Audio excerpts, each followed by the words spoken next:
Good evening and very warm welcome to the Black Hole.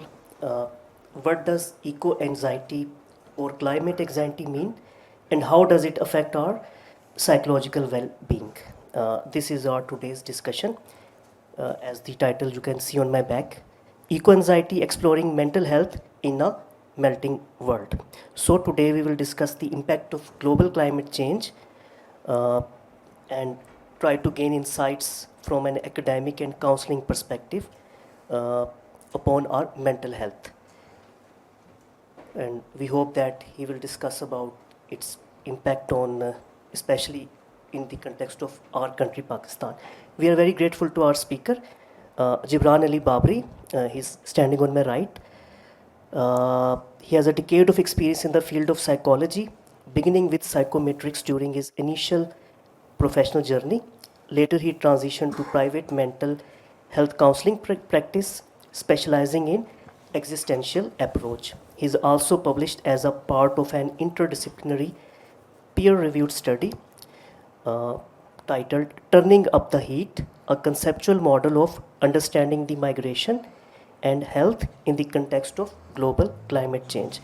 Jibran जो है graduate हैं from government college university Lahore. आपकी आमद का बहुत शुक्रिया इस अहम मौजू पे गुफ्तगू के लिए, और हम चाहेंगे कि किसी किस्म की डिस्ट्रैक्शन बीच में ना हो, तो प्लीज़ अपने सेल फोन्स जो है आप साइलेंट मोड पे रख दें. When the house is open for Q&A, sure you can join the discussion, but for it just raise your hand first, और माइक्रोफोन अपने हाथ में आने के बाद आप अपनी बात कीजिएगा ताकि ऑनलाइन ऑडियंस तक भी आपकी आवाज़ पहुंच सके. So ladies and gentleman, let's start our today's discussion and welcome Jibran Ali Babri. Thank you. Thank you so much ji. वैसे आई वॉजंट एक्सपेक्टिंग कि इतने लोग आएंगे क्योंकि बड़ा डिप्रेसिंग टॉपिक है वैसे ये. तो we would start with a few ground realities rather than इनको बजाय हम पहले इमोशनली कंप्यूट करें इसको. सबसे पहले हम एक समझ लेते हैं कि where are we standing right now. तो उसके हिसाब में ये बड़ी एब्स्ट्रैक्ट सी बातें होती हैं कि क्लाइमेट चेंज है, it's right now in the news and everything. और वैसे मेरे ख़्याल से जहाँ पे मैंने देखा है, सो बेसिकली अगर ये सारी की सारी प्रेजेंटेशन जो इस वक्त में ज़्यादातर लोगों का ख्याल है, specially people who are young right now, उनका ख्याल जो है ना वो इस एक मेरे ख्याल से प्रोटेस्ट की तस्वीर के अंदर में आ गया हुआ है कि basically a lot of people feel like कि क्लाइमेट चेंज जो है दैट्स अ डन डील, कुछ किया जा सकता नहीं है, और इसका इम्पैक्ट जो है that's a very real one. अब इसके अंदर में हम कमिंग फॉरवर्ड बेसिकली जो एक सबसे आसान सी बात है वो ये है कि there is a lot of environmental degradation इस वक्त में गोइंग ऑन. जैसे रिसेंटली आई थिंक हमारी लिविंग मेमोरी के अंदर में देयर आर द फ्लड्स जो पिछले साल भी आए थे. उसके बाद में we can also look at के पाकिस्तान में 2010 के अंदर में एक और फ्लड आया था. इनकी सिवेरिटी बढ़ती जा रही है. There are droughts and there is everything. उसी के अंदर के में एक बेसिकली चीज़ ही आती है that the world is basically burning up right now. इसको पहले हम ग्लोबल वार्मिंग पे से स्टडी कर रहे थे, अब हम एक जेनेरिक टर्म क्लाइमेट चेंज का इसलिए देते हैं क्योंकि डिफरेंट एरियाज़ में the effects that we are feeling is very different. So overall it's a climate change. Sometimes the cold is getting too severe, sometimes the cold is not coming at all, sometimes in places that were warm it's now cold. So it's a very vast field to study and try to understand over here. अब इसके अंदर में the structure of my presentation is going to be briefly like this. It's a very small presentation because I would like कि हम लोग आपस में collaborate करके बात करें. Let's keep it a discussion, right? Basically this graph is showing our main problem. ठीक है जी. इसमें कोई ज़्यादा रॉकेट साइंस नहीं है. इट्स वेरी सिंपल कि टेम्परेचर जो है, जो आप ब्लैक लाइन देख रहे हैं, दैट इज़ द लाइन जो कि इस वक्त में टेम्परेचर हम ऑब्जर्व कर रहे हैं. अगर हम उसको ये देखें कि इंसान फॉर एग्जांपल अगर इस वक्त पे अर्थ पे ना होता तो it wouldn't have been this way. अगर हम सिर्फ नेचर को देखें, दैट्स द ग्रीन लाइन, तो our temperature should be about 2 degree centigrade. लो, सुनने में इतना ज़्यादा नहीं लगता कि बस 2 डिग्री का मसला हो रहा है हमें, 1 डिग्री का, 0.5 डिग्री का, but we are talking about a whole planet's temperature increasing. जैसे कभी अगर आपने चाय बनानी हो, इस वक्त में कई रील्स भी आ रही होती हैं कि the moment U turn away from the stove जहाँ पे चाय बन रही है वो एकदम से उबल जाता है. उससे पहले उसके अंदर में हीट हो रही है काफ़ी देर से। हम लोग उस स्टेज के ऊपर में राइट बिफोर द बॉइलिंग कि the water is getting white warm and water here being our world. ठीक जी। अब उसको हम लोग even by satellites right now we can observe very easily कि there the global temperature of the world is rising. मुझे लगता है पाकिस्तान के अंदर में ना ये presentation if I was giving it in the west और समवेयर एल्स बहुत ज़्यादा पुश बैक होता है कि नहीं असल में this graph is not true, ऐसा नहीं है, ऐसा कुछ नहीं है। और a lot of people think कि ये climate anxiety, climate stress, eco stress, ये सब ना एक बहुत ही डेवलप्ड कंट्री के अंदर के लोगों का प्रॉब्लम है कि ये मतलब वो गोरे जो हैं वो सोच रहे हैं यहाँ कोई वेस्ट का प्रॉब्लम है, ये इतना ऐसा चीज़ का नहीं है। But I think and literature भी इसको सपोर्ट करता है कि पाकिस्तान के अंदर में या जो कंट्रीज़ जो क्लाइमेट चेंज को फील कर रही हैं वहाँ पे आप किसी बंदे को who hasn't even been to a school अगर आप पूछेंगे ना दे वुड से कि समथिंग इज़ रॉन्ग, एनवायरनमेंट में कोई ना कोई मसला आ रहा है। So there is a very contrastingly climate denial in the part of the world which is called uncivilized or developing. वहाँ पे it's very low. हर कोई इस बात पे यकीन रखता है कि क्लाइमेट चेंज हो रहा है। जैसे अगर पाकिस्तान के कॉन्टेक्स्ट में हम थोड़ी कंट्रोवर्शियल बात करें तो ये है कि क्लाइमेट के ऊपर में कभी आपने देखा है कि सारी पॉलिटिकल पार्टीज़ और बाकी एंटिटीज़ की देयर इज़ एन एग्रीमेंट कि यस दैट्स अ प्रॉब्लम। कोई भी मसला हो ना हम उसको एक पोलराइजिंग इशू नहीं बनाते, we are all in agreement कि that is a problem. And Pakistan is one of the most affected countries by the upcoming climate change जो इस वक्त में हो रहा है। So we are going to stick to the present. ठीक, moving forward, इसके अंदर में सबसे पहली बात which we need to focus on is that there is a large element of human beings who are doing this. हम लोग जो जितना भी यहाँ पे अभी जो मैंने कपड़े भी पहने हुए हैं, इनफैक्ट आपने भी पहने हुए हैं, ये बेसिकली निकलते पेट्रोल से हैं। पेट्रोल फ्यूल जिसको आप गाड़ी में भी हम डालते हैं, that's also the source of most of the plastic in the world. It's the source of almost everything which comes from, जिसके अंदर कार्बन कहीं ना कहीं से जुड़ा हुआ है ना, जो आपके पेन से लेके, लैपटॉप से लेके, आपके कपड़ों से लेकर, आपके इवन दवाई में, क्योंकि वो जो आप पिल लेते हैं उसकी जो कोटिंग होती है उसमें भी उसका part. And that's why if you read the literature, आप पुराने वक्त की किताबें पढ़ें ना, उस वक्त में हमारी इकोनॉमीज़ को, दुनिया की इकोनॉमी को कहा जाता था पेट्रोकेमिकल इकोनॉमी, कि the petrol is such a vital source for us. ये वो पेट्रोल है विच इज़ बेसिकली कार्बन जो कि लॉक्ड था। अब हम लोग इसको अपनी ज़रूरत के लिए, एनर्जी के लिए, बिजली के लिए, फ्यूल के लिए, गाड़ी के लिए, किसी भी चीज़ के लिए निकाल रहे हैं और ये इन्वायरमेंट यानी कि हवा में फिर जा रहा है। इसकी वजह से the earth is heating up. ये जो चीज़ हज़ारों सालों में या उससे भी ज़्यादा लंबी टाइम स्केल के अंदर जियोलॉजी वाइज होनी थी, वो एकदम से कुछ डेकेड्स के अंदर हो रही है। So because of climate change every other problem is exasperated. जैसे कि अगर आप इस वक्त में कोई एनीबडी फील्स लाइक कि मैं गरीब हूँ ना, climate change is going to make it much worse. Climate change के हिसाब से अगर कोई पॉलिटिकल प्रॉब्लम्स हैं, मसलन फॉर एग्जांपल पाकिस्तान में रहते हुए हम लोगों को तो पता है, पाक स्टडीज़ वगैरह जो हम पढ़ते हैं, कि one of our main issues is that Pakistan is based on the Indus river. हमारी सारी इकॉनमी वन वे और another, if there is a problem of Indus river, it's an existential problem for us. Pakistan economically can not withstand अगर Indus river के साथ में कोई problem होता है। उसी के ऊपर में जब पॉलिटिक्स होती है with India, with China, with anybody else, that politics in climate change is going to become a much bigger problem, because vested interests are looking at it as an existential problem. कि अगर इस problem, what is an existential problem? It's very simple. If I don't deal with this problem, it means annihilation for me. ख़त्म, यानी कि कोई इसमें आगे सोचने की बात ही नहीं रहेगी। उसी हिसाब से recently last year you seen के अफ़गानिस्तान में का जो Afghanistan and Iran fought basically a small war over a river waters. This problem is happening all over, ठीक? And it exasperates every other problem, whether it's a problem of economics, social problems, cultural problems, problems amongst people, सब इसमें exasperate हो रहे हैं। For example, अगर आप कराची में जाएं इस वक्त में, तो there is a huge problem of fresh water, पानी का इंतज़ाम के अंदर में मसला आया हुआ है। And that's a root of a lot of other problems, ethnic problems, कि पानी इस मोहल्ले ने लेना है, उस मोहल्ले ने लेना है, इस मोहल्ले में डिफरेंट किस्म के लोग हैं, इस मोहल्ले में थोड़े डिफरेंट से हैं। it crosses all these areas और हम later on we'll study a concept जो हमें इस चीज़ को बड़ा आसानी से समझा देता है. And another impact जो इसका है that is health and environment are very very intimate. शायद मेरे लिए भी it was surprising जब शुरू में I would talk to professionals के health का environment के साथ कितना गहरा ताल्लुक है. फॉर एग्ज़ाम्पल कि if there is too much heat, गर्मी बहुत ज़्यादा है ना, एंड इतनी है कि आपका मसलन फॉर एग्ज़ाम्पल एसी भी काम नहीं कर रहा, for example, that is going to make you aggressive. आपको बिला वजह का गुस्सा चढ़ा रहेगा. स्प्राइट ने इसके ऊपर एड्स भी बनाए थे कि बस ठंडे हो जाओ, ठीक. उसी तरीके से extreme cold can also have impacts on your health. ये तो इनडायरेक्ट है ना, डायरेक्ट भी है.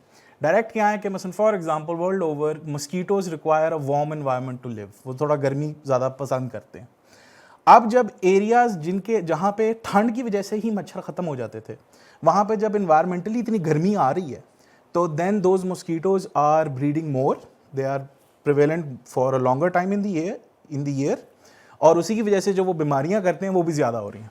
अनदर थिंग इज़ कि बहुत सारे जो बैक्टीरिया, वायरस, ये वगैरह जो पैथोजेंस जिनको कहते हैं, जिनकी वजह से बीमार होते हैं हम लोग, उनकी भी जो बढ़ने की सलाहियत है वो ज़्यादा हो रही है, क्योंकि the heat provides them with energy and it makes an environment जहाँ पे ज़्यादा आसान हो जाता है.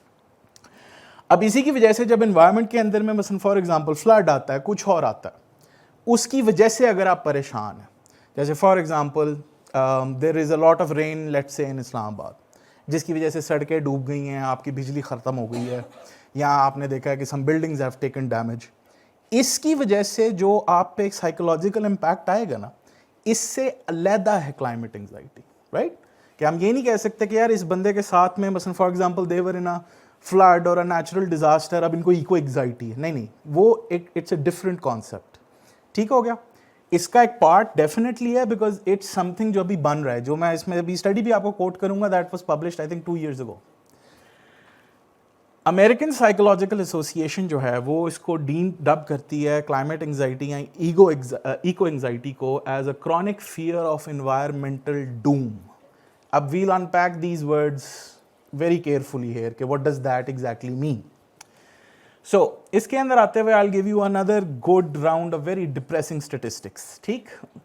सो एक स्टडी है जिसके अंदर में दी सैम्पल साइज इज 10,000 to 12,000. ये बहुत बड़ा सैम्पल है सोशल साइंसेज के अंदर में, ठीक है जी. आप समझ लें कि it's for us it's an accomplishment कि हम लोग चांद तक चले गए, ठीक है. सोशल साइंसेज के हम बेचारे जो है ना, हमारे हिसाब से बहुत बड़ी बात है ये. ये study it has been done the world over. तो अभी जो आप सैम्पल देखेंगे ना, ये जो लोग हैं they are from all over the world. There are like 10, 20, 15 countries. I will even link the study, अगर आप खुद भी पढ़ना चाहें तो प्लीज़ गो अहेड.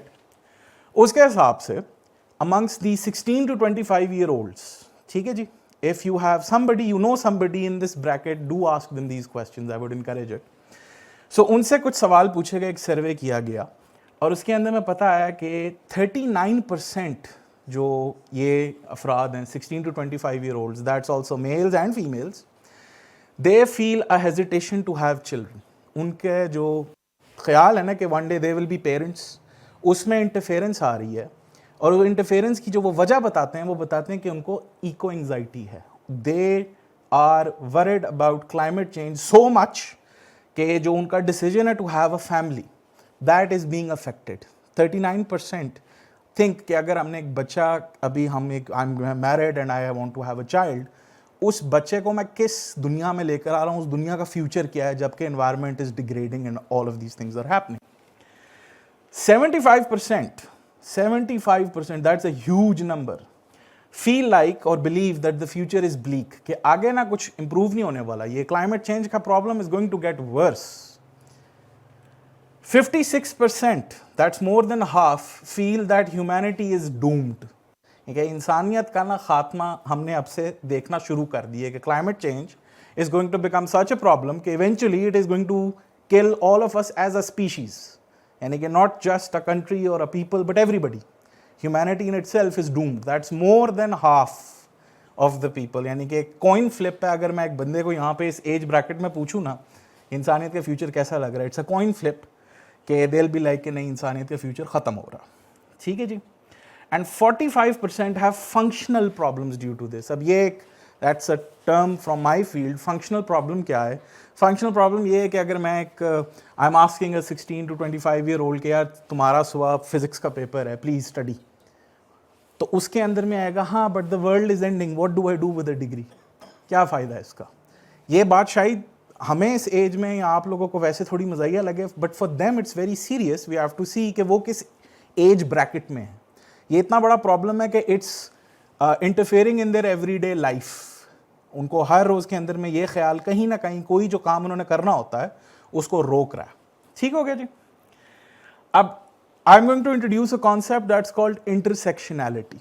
इस बात को आगे समझने के लिए it's a very simple thing to understand कि ग्लोबल क्लाइमेट चेंज जो है ना, बेसिकली हर किसी को इक्वली इफेक्ट नहीं कर रहा.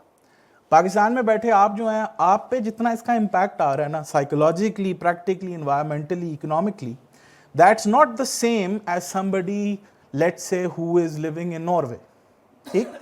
एंड पाकिस्तान में रहते हुए भी आप पे people who live in Islamabad, who have an education, who are privileged in other ways, maybe you have your own home, आप पे वो इफेक्ट नहीं है जो उसका इफेक्ट है एक सिंध के उस बंदे पे जिसका गांव, जिसका जो घर है वो कच्चा है, जिसके पास एजुकेशन भी नहीं है, and he isn't even understanding के हो क्या रहा है ज़्यादातर. There is a difference of the impact. ठीक है जी. इस बात को हम कहेंगे यहाँ पे कि इंटरसेक्शनैलिटी क्या होती है. इंटरसेक्शनैलिटी होती है कि कोई भी चीज़ जो हो रही है एनवायरनमेंट में, सोशली, प्रैक्टिकली, फिजिकली, किसी भी लिहाज से, आपका सोसाइटी के अंदर में जो पोजीशन है, जो आप जिस कल्चर में हैं, आप जिस एथनिक बैकग्राउंड में, जिन चीज़ों को हम डेमोग्राफिक डिटेल्स नहीं कहते, यानी कि मैं अगर I am 34 years old let's say, which I am, so if I were 25 years old, मैं यही इंफॉर्मेशन को बिल्कुल डिफरेंट तरीके से इंटरप्रेट कर रहा हूँ. एंड दैट इज इंटरसेक्शनैलिटी के एक यूनिवर्सल ट्रुथ की जो इंटरप्रिटेशंस होती हैं वो आप किस वक्त में बैठ के उसको देख रहे हैं, the time, the culture, the language, the education, your gender, everything, उसका इफेक्ट क्या होता है. How does it differentiate this from what you are going through. मसलन I give you a very simple example. I am a 34 year old man. ठीक है जी.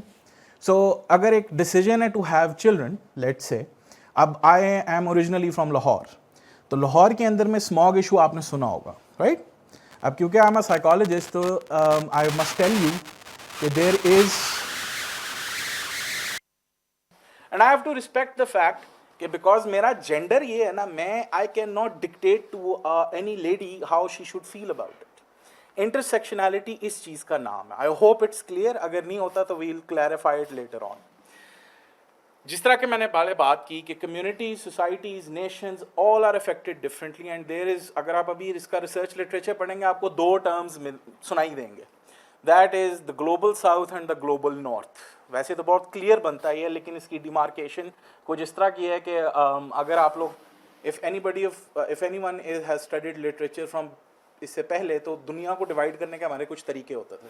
During the cold war it was the first world, the second world, the third world, फिर developing world. नहीं चल रहा,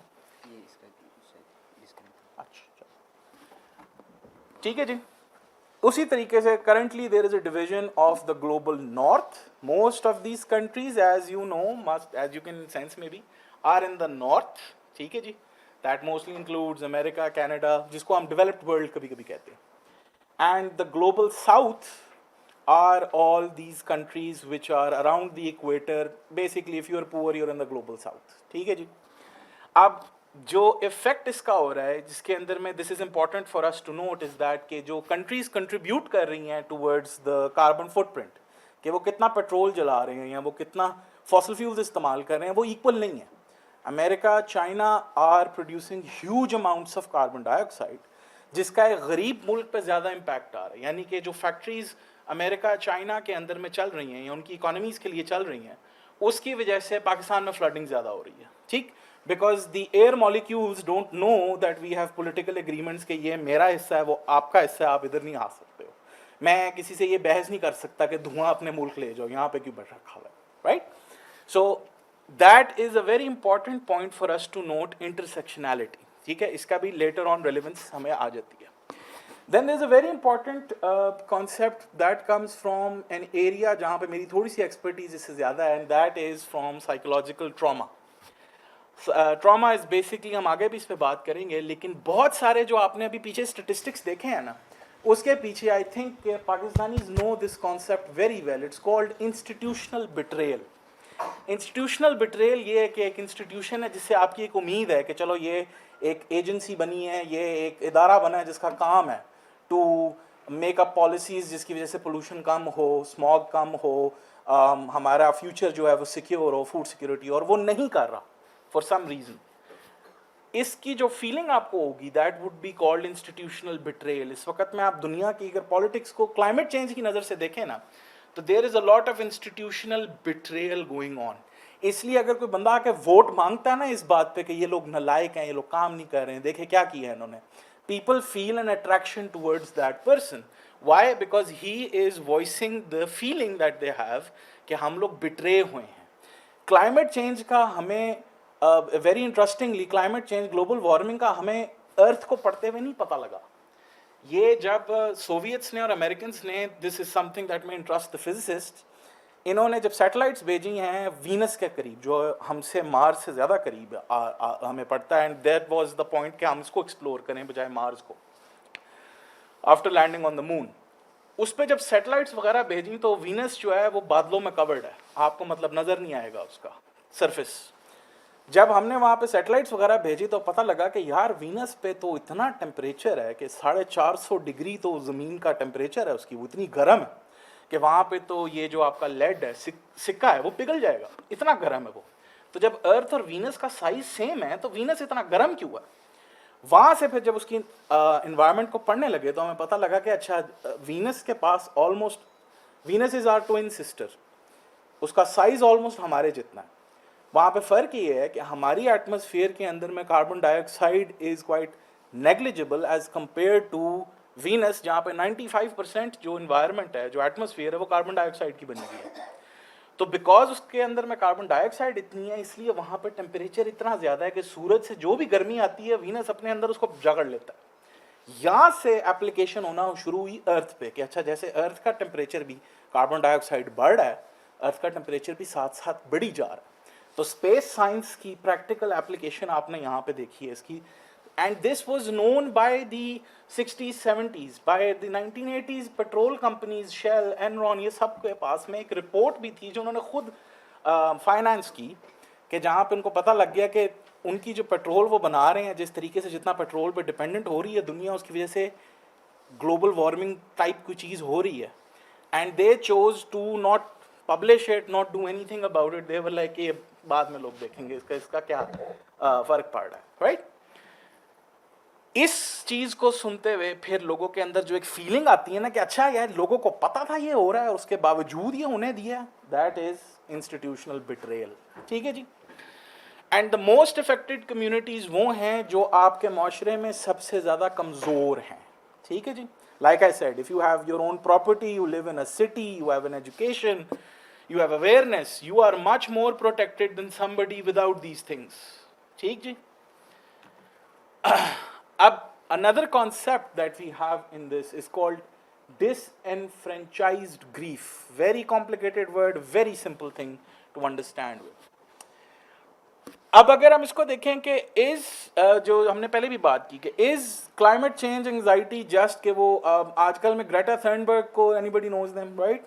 तो बहुत सारे लोग ग्रेटा थर्नबर्ग को क्रिटिसाइज करते हैं कि अच्छा, ये गोरी बच्ची को प्रॉब्लम हो गया ना, ये बोल रही है तो सारे लोग इसको सो रहे हैं, यहाँ पे मेरा हाल देखो ज़रा. But that's not actually true. उससे ज़्यादा इम्पैक्ट जो है, इवन इस स्टडी के अंदर भी देखा गया, जो मैंने आपको पहले कोट की थी, कि जो लोग ऐसी कंट्रीज़ में है ना जहाँ पे उनको नज़र आ रहा है क्लाइमेट चेंज क्या कर रहा है, countries like Pakistan, Uganda, Nigeria, वहाँ पे लोग, people are, the young especially, are more sensitive कि ये क्या प्रॉब्लम है भाई, ये this is some huge problem is happening with us. ठीक है जी. अब यहाँ पे एक anybody who is a fan of political philosophy? Nobody. चले, मैंने वैसे डाला था, आई थॉट के लोग आएंगे. कार्ल मार्क्स का कॉन्सेप्ट है एलियनेशन. ठीक ठीक. एलियनेशन का कॉन्सेप्ट ही यहाँ पे थोड़ा बहुत बोरो हुआ है. बेसिकली ये बात है कि जिस तरह से देखें, क्लाइमेट चेंज अगर मुझे प्रॉब्लम आ रहा है, यानी कि for example as a prospective father to be, या as a young brother to somebody या एज अ स्टूडेंट, अगर मेरे जहन में ख्याल आ रहा है कि अच्छा यार क्लाइमेट चेंज की वजह से ये प्रॉब्लम आ रहा है, मेरी ज़िंदगी का प्लान मैं नहीं बना पा रहा, पानी नहीं मिलेगा, छाँव नहीं मिलेगी, इसमें मेरा कसूर क्या है? What did I do? जो करंट यंग हैं they have not done anything, right? तो कसूर is from the previous generations, but उसका इम्पैक्ट जितने आप यंग हैं उतना ज़्यादा आप पे इम्पैक्ट आएगा. This is not fair. इस कॉन्सेप्ट को लेते हुए we go through a whole host of psychological feelings कि अच्छा इस प्रोसेस में I feel alienated. What does that mean? That means कि अच्छा मैं चाहता बहुत हूँ कि यार इन्वायरमेंट को फिक्स किया जाए, क्लाइमेट चेंज को रोका जाए, बट मैं कर क्या पा रहा हूँ? What can I do? कौन सा प्रोटेस्ट होगा जिसमें जाऊँ तो समथिंग विल हैपन? कौन सी कोई किससे मैं बात करूँ कि something will change? And when I see कि कुछ भी चेंज नहीं हो रहा, right, there are protest, there critics, there everything, but change कुछ भी नहीं हो रहा, तो I will feel very alienated. इस चीज को, इस फीलिंग को, इफ आई आस्क समबडी जिसके गांव में ड्राउट चल रहा है पिछले 2 सालों से, इफ आई आस्क देम कि आप क्या क्या महसूस कर रहे हैं आजकल, they would have no words to express their feelings. इस चीज को कहते हैं डिसइनफ्रेंचाइज्ड ग्रीफ, कि it's the voice of the voiceless. ठीक हो गया जी? हम जो सोच रहे हैं कि climate change is a problem for me, के baby basically Islamabad has a lot of beautiful parks, ठीक है जी, सो क्लाइमेट चेंज आएगा यार, ये पार्क्स चले जाएंगे, मैं वॉक नहीं कर पाऊंगा पार्क में. एक ये एलिमेंट दैट डज एग्जिस्ट, ठीक है जी. बट एक बंदा जिसकी 10 generations were farmers, when he sees के मेरे अंडर में ये जो खेत है दैट्स फेलिंग, उसकी और इन दोनों का कंपैरिजन ही नहीं है. ठीक है जी. अब मेरे पास इतनी प्रिविलेज है कि ब्लैक होल में आके मैं ये बात कर सकता हूँ, उसके पास में नहीं है. ठीक है. That is disenfranchised grief. And if you notice कि डिसइनफ्रेंचाइज्ड ग्रीफ जो है, it is increasing more and more. I think we as Pakistanis are feeling this more and more. There is a frustration. There is an unspoken frustration with everything. Right? अब इसके अंदर में very important thing that we can use to understand all of this is perspectivism. वो वही वाली बात है जो इंटरसेक्शनैलिटी में हुई थी, कि जिस माशरे में नुक्ते नज़रिए पे आप देख रहे हैं बात को, जिसमें आपका जेंडर, आपकी फैमिली, आपके जेनेटिक्स, आपकी इवन द फैक्ट कि you are an able bodied person, आपके पास एक सर्टेन एजुकेशन, एक सर्टेन व्यू पॉइंट है, एक एथनिसिटी है. ठीक जी. मुझे ये चीज़ बड़ी डिफरेंटली नज़र आ रही है as compare to somebody who is looking at it from a very different view. Why is it important? क्योंकि बहुत सारे लोग, there is an argument in the climate change जो एक्टिविज्म वर्ल्ड है, कि यार ये जो गरीब मुल्क नहीं थे, ये अफ्रीका के, एशिया के, ये इन्होंने जब से फैक्ट्रीज लगाना शुरू की है ना, इन्होंने कंप्यूटर्स करना शुरू किए, तब से ये क्लाइमेट चेंज प्रॉब्लम हो रहा है. अगर ये लोग इतनी डेवलपमेंट ना करें ना, ये लोग वो ये झोंपड़ियों में रहें, इधर आराम सुकून से घोड़े घोड़े चलाएं, और इधर इस कंट्री में जहाँ पे मेरे पास फैसिलिटीज़ हैं ये रहें, तो everything should be fine. That is a viewpoint which is speaking highly to a very privileged point of view, कि I deserve development, the other person does not. और उसके अंदर में even research is showing कि जो developing countries हैं, they have a very small contribution to the global carbon footprint, क्योंकि ये हैं survival emissions. What is survival emission? Basically, अब पाकिस्तान में रहते हुए आप लोगों ने देखा होगा कुछ there are villages जिनके पास में अभी तक गैस नहीं है. वहाँ पे वो लोग लकड़ी से, गोबर से, घास को पकड़ के जला के कर रहे हैं काम अपना. उसका इतना इम्पैक्ट नहीं है इस बात पे. अब वो कई दफ़ा देखते हुए, I have seen people who have had the privilege of having a very western point of view, वो लोग यहाँ पे कोई अगर कचरा जला रहा है, यहाँ किसी ने आग लगा ली अपने आप को गर्म करने के लिए, उसको भी ये देखो क्लाइमेट चेंज हो रहा है, ये क्या कर रहे हो तुम. ठीक. हालांकि that is a negligible effect. इस चीज़ को कहते हैं पर्सपेक्टिविज्म. The position I am in the society, in the world, will affect my viewpoint a lot. I just need to know that. इसका basically बड़ा आसान मतलब ये है कि मेरे कुछ biases होंगे, उन biases से मैं निजात नहीं पा सकता. ठीक है, they are a part of me. Let me not impose that on somebody else. Let me understand that person from their point of view. Is all of this traumatizing? I don't think even this is a question. ठीक है जी. If अगर आप feel कर रहे हैं कि the world itself is ending, ठीक है जी, basically for all intents and purposes it's the concept of क़यामत के आ गई है, right? So that is a very traumatizing experience. A very important thing for us to note over here is कि trauma के mechanisms क्या होते हैं. So let me just give you a very simple brief run through from a psychological perspective. परेशान होना या negative feelings में जाना इज नॉट ट्रॉमा, ठीक है जी। आप किसी ऐसी चीज से गुजरे ना जो एक इमोशनल जख्म आपको दे दे, वो एक फिजिकल एंटिटी है जो आपके दिमाग पे एग्जिस्ट करेगी, ठीक है जी। आप किसी ऐसी situation, you were in an accident, you lost may be your parent, something big happened जिसमें से आप भाग नहीं सकते थे, there was absolutely nothing you could do, you have to go through it. जब आप इस प्रोसेस से गुजरेंगे, there is a chance that your brain में कैरी इमोशनल ट्रॉमा, ठीक है जी। अब this trauma will keep on affecting you in very different ways. For example, it's very common कि किसी बंदे का, for example you may know somebody, कि सड़क पे यहाँ उन्होंने एक्सीडेंट हुआ है या उन्होंने देखा है, तो then they feel very reluctant to go into a car. कई दफ़ा में उनको पता भी नहीं है, अगर वो ट्रैवल कर रहे हैं, दे विल फील अनईजी, उनको चैन नहीं आएगा, will be very hyper vigilant, क्या सोना ना, गाड़ी खराब हो जाए, कुछ, please be careful. That is trauma working, trauma waking up. वो उसी इन्वायरमेंट में दोबारा जा रहा है जहां पे उसको जख्म हुआ था, ठीक है जी। अब take this aspect, especially the point I said about not being able to escape, आप भाग नहीं सकते उससे, ठीक है जी। क्लाइमेट चेंज के अंदर में if the earth becomes so hot for us के we can not live, where are we to go? So this is the mother of all problems, which there is no escape, there is no country you can run to, there is no other planet that we can colonize arguably within this century, ठीक है जी। तो where are we going to go? Earth is the only planet we know, Earth पे ही हम लोग ने, अगर ये ख़त्म हो जाता है, यहाँ पे हम नहीं रह पाते, तो where would we go? क्योंकि अब इतनी awareness है, especially with our young, they are interpreting this problem as an unescapable one, कि इसमें कुछ इसलिए, इस चीज़ को अगर इंटरनेट सर्कल्स पे आप थोड़ा सा भी एक्टिव हैं तो आपको पता लगेगा, इसे कहते हैं the doomer mindset. It's even a meme. वो द मीम इज कि बेसिकली यार ये देखो, जो कुछ होना था ना, टिपिंग पॉइंट्स जहाँ पे हम रोक सकते थे ना बात को, वो चली गई है। अब जो है ना, बस आराम सुकून से इंतज़ार करो, जैसे दुनिया पिघलती है और बस जैसे चल रही है चलाओ। एक दिस माइंडसेट डज एग्जिस्ट, ठीक है जी, कि there is absolutely nothing we can do, तो why even bother about it, ठीक है जी। वो that mindset is showing कि this is a very traumatizing thing for people, ठीक है। अब जब हमने इसको, इस बात को एड्रेस कर रहे हैं ना, आप लोग कई दफ़ा में वेस्ट में किसी भी बंदे से बात देखें ना, अगर कोई बंदा ट्रॉमाटाइज्ड है ना, that's a very emotional thing.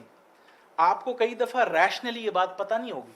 जैसे मे बी फॉर एग्जांपल आपके साथ ये हुआ हो कि may be you were bullied in school, let's say assume, अब 20-30 ईयर्स लेटर आप किसी पान की दुकान पे और आप एक कार्ड मांग रहे हैं और वो आपको कार्ड अभी आपकी सुन नहीं रहा, you may become very angry and scream at the person, and बाद में आप ही सोच रहे हो यार ये क्या हुआ मुझे, मैं कि इतनी कोई बात तो नहीं थी। That was your trauma waking up. वही बच्चा जो स्कूल में बुली होता था ना, उसी को एक सप्रेशन फील हुआ और वो पिछले 10-20 सालों का गुस्सा बाहर निकालेगा। इस बंदे का जब वो ट्रॉमा से गुजर रहा है ना, उससे आप रैशनली बात नहीं कर सकते हो। ये इस तरह से आप समझें कि अगर फॉर एग्जांपल, अगर आप लोगों में से obviously you must have seen an infant, ठीक है जी, एक बच्चा जो अभी तक बोल नहीं रहा, 3 साल से कम, अगर वो रो रहा है, आप उसके साथ बैठ के उसको बहस कर सकते हैं, बेटा देखो कितना अनरीजनेबल है रोना, क्या कर रहे हो, देखो रात का वक्त है, रात सोने के लिए, नो। और बच्चा भी आगे से कहो आई एम सो सॉरी यार, बैड ऑफ मी, ठीक है जी, ये दूध में थोड़ा माइलो पिला दें and I will be fine, ठीक है जी। और अगले दिन आपको कह रहा हो अपॉलॉजीज फॉर लास्ट नाइट, यार को मसला हो गया था। दैट्स नॉट पॉसिबल, ठीक है जी, क्योंकि बच्चा अभी तक रीजन पे नहीं आया, उसके लिए इमोशंस ही are everything. So how do you comfort an emotional child जो रो रहा है? आप उसे बहस नहीं करते हैं, आप उसको रीअश्योर कराते हैं, ठीक है जी। उसी तरीके से एक बंदा जो ट्रॉमा की वजह से कुछ कर रहा है ना, आप उससे जितनी बहस करेंगे ना, वो उतना ही ज़्यादा अड़ जाएगा अपनी बात पे। अगर आप कभी पॉलिटिकल डिस्कशंस में भी देखें ना, तो बहुत सारे लोग, people who are fighting for a viewpoint और a person, they are usually doing it because they are talking from a trauma language. आप उनसे जितनी बहस करेंगे वो उतनी बहस आपसे करेंगे, right? क्योंकि emotions cannot be reasoned away. That's why my profession exists, ठीक? So, why is the trauma informed view important? It's because इस व्यू से एक तो हमें हीलिंग का पता लगेगा कि अच्छा यार इसमें करना क्या। दूसरी बात ये कि जिन लोगों को कन्विंस करना है ना, उनसे हमने प्योर रीजन पे बात नहीं करनी है। जैसे आई will give you a very good example for this. Pandemic याद है आप लोगों को?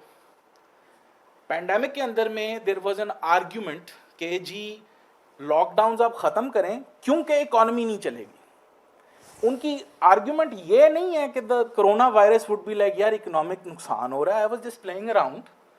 ये ठीक है यार, कोई ताजिर को बिजनेस पे गया ना, उसका बिजनेस कार्ड देख के I won't infect that person, I am sorry, ठीक है, I will infect the people who are unemployed, it's not possible. लेकिन जब लोग बात कर रहे थे, बिकॉज पेंडेमिक के दौरान दे वर फेसिंग पॉवर्टी, एक बंदा जो दिहाड़ी पे चल रहा है उसको महीने की दिहाड़ी नहीं आप दे रहे, you are putting his family at a risk of starvation. वो बंदा ये बात एक completely different point of view से कर रहा है। What he is actually trying to say is कि अगर आप नहीं खोलोगे lockdown, I am economically at a position के कोरोना कुछ मुझे करे ना करे, starvation is going to do me in, so I will risk corona but you need to let me work और डू समथिंग, राइट। तो अगर हम लोग उस वक्त में भी online I was seeing this reaction कि बहुत सारे लोग ऐसे लोगों से बहस यूं कर रहे थे कि नहीं यार आर यू इनसेन, ये क्या बात है, राइट। बट उससे क्या हो रहा है कि आर्ग्यूमेंट हमारी बढ़ी जा रही है। So this another point of view of this is कि इससे हमें पता लगेगा कि यार एक दूसरे से बात कैसे करनी है, ठीक है जी। कि अच्छा एक बंदा अगर इस पॉइंट ऑफ व्यू से बात कर रहा है, how do I talk to them कि हम लोग बेशक कन्विंस ना हो लेकिन प्रोग्रेस की तरफ जाएं, कोई बात किसी मुआहदे की तरफ आए, ठीक है जी। अब इट्स वेरी सिंपल कि I would now like to bring it to my field, ठीक है जी। And by the way disclaimer कि ये we are doing a research study, तो ये बहुत सारा जो है ना वो मेरी वो वाली पढ़ाई यहाँ पे आपको नज़र आ रही है।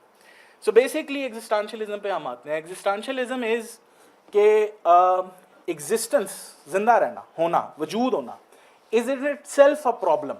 प्रॉब्लम का मतलब ये नहीं है कि मसला है, प्रॉब्लम का मतलब ये है कि एक ऐसी सिचुएशन है जिसके अंदर में मुझे कुछ रिफ्लेक्शन, कुछ सोच की ज़रूरत है कि मैं इसको जस्टिफाई करूँ, इसको समझूँ। फ़िलासफ़ी की, फ़लसफ़े की इस शाख को एग्जिस्टेंशियलिज्म कहते हैं, जो ज़िंदगी इट सेल्फ को अपना एक एरिया ऑफ स्टडी बना देता है। बहुत कॉम्प्लिकेटेड बात लगती है, हम आगे समझ लेंगे कि what does that exactly mean. तो ग्लोबल क्लाइमेट चेंज, एज हमने पीछे आपको स्टेटिस्टिक्स भी दिखाया कि more than half of the people are like doom and gloom है, 75% लाइक ख़त्म बस सब कुछ। व्हाट इज़ हैपनिंग इज़ कि global climate change is appearing to us as an existential threat, existence की थ्रेट बन गया है ये, it can kill all of us and that is leading to an existential crisis. How do I live when I know that the world is ending or I feel like that the world is ending? How do I buy into this कि बेटा पढ़ो, नौकरी करो, शादी करो, family? How? When where I can do that is going away. That often leads to, और ये ये जो equation मैं आपको दिखाने लगा हूँ ना, this is true for all people all the time जब से तारीख बन रही है। Existential crisis के अंदर में खतरा होता है nihilism का, ठीक है जी। Now what is nihilism? Nihilism हर फलसफे का ना असल में एक हल है। अगर आप स्ट्रेस में, nihilism is a very good medicine. Nihilism basically ये कहता है कि यार देखो असल में ना कोई मकसद नहीं है, ना ज़िंदगी का, ना दुनिया का, ना वजूद का, कोई मकसद नहीं है। जितना मर्जी फिजिसिस्ट, साइंटिस्ट, इवन रिलीजियस लोग मेहनत करते रहे ना, कोई कन्विंसिंग बात नहीं है। इसका कोई मतलब नहीं होता, कुछ भी नहीं है असल में, हकीकत है नथिंगनेस, कुछ भी नहीं। तो इसलिए ना इस वजूद को अपने अंदर बिठा लो और कुछ भी ना करो, कुछ भी ना सोचो, कुछ पुनः परेशान होने की ज़रूरत है, ख़त्म हो जाना सब कुछ, एवं टेंशन से बैठे हो, सुकून करो। ये होता कैसे? ये आपने बड़ी दिलचस्प बात की। ये स्टेट ऐसे आती है जनाब कि आप देखें, अगर आप अपने आप को ऐसी सिचुएशन में फेस करें, फील करें, बड़ा नेचुरल सा ख्याल है।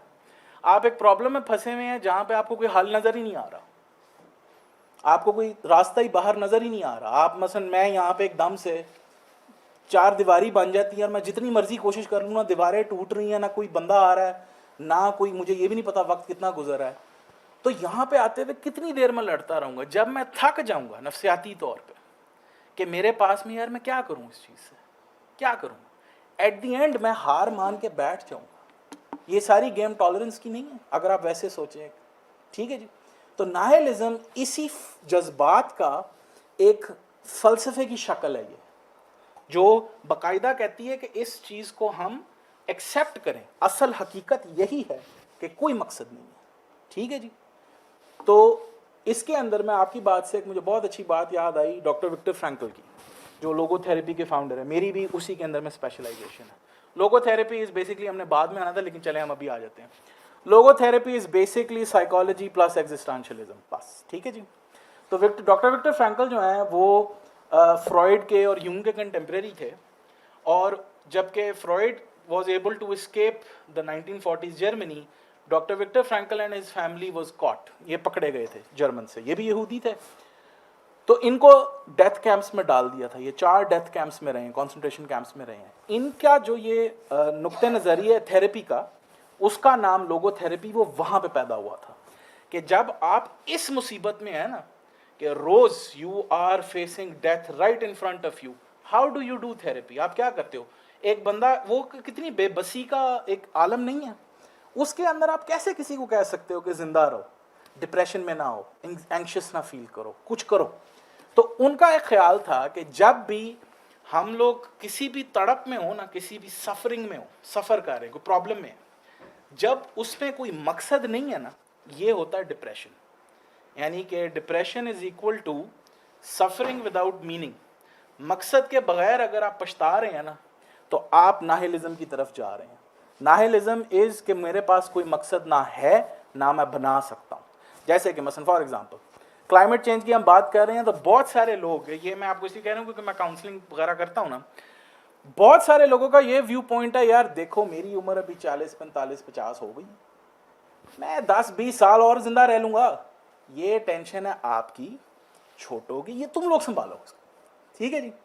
ये नाहिलिज्म का परफेक्ट शेप है, यार मैं क्यों टेंशन लूँ ठीक, जब मैंने जिंदा ही नहीं रहना इस चीज़ के, मतलब मुझे कोई, अभी मैं I talk to an expert ये यहाँ पे क्लाइमेट चेंज के अंदर में जो हम स्टडी कर रहे हैं उसके अंदर में, तो मैंने उसको ऐसे पूछा, यार अंदर की बात बताओ, अब मैं भी पब्लिश हो रहा हूँ, ठीक है, हो चुका हूँ, मुझे ना असल सही एक वो पाकिस्तानी माइंडसेट है ना, कंस्पिरेसी होती है, हकीकत बताओ मुझे कि कितनी देर है हमारे पास। तो उसने कहा, यार मतलब 50 साल, 30 साल से लेकर 50-100 साल कर लूँ मैं, यार ये इतना बड़ा टाइम, मुझे बता कि कल मुसीबत है, राइट? ये इतना बड़ा टाइम फ्रेम है कि मैं अगर रोज़मर्रा की अपनी ज़िंदगी में गुजर रहा हूँ जिसमें खुद ही बहुत स्ट्रेसेस हैं, मैं कैसे इस चीज़ को आगे लेकर चलूँ? ठीक है जी।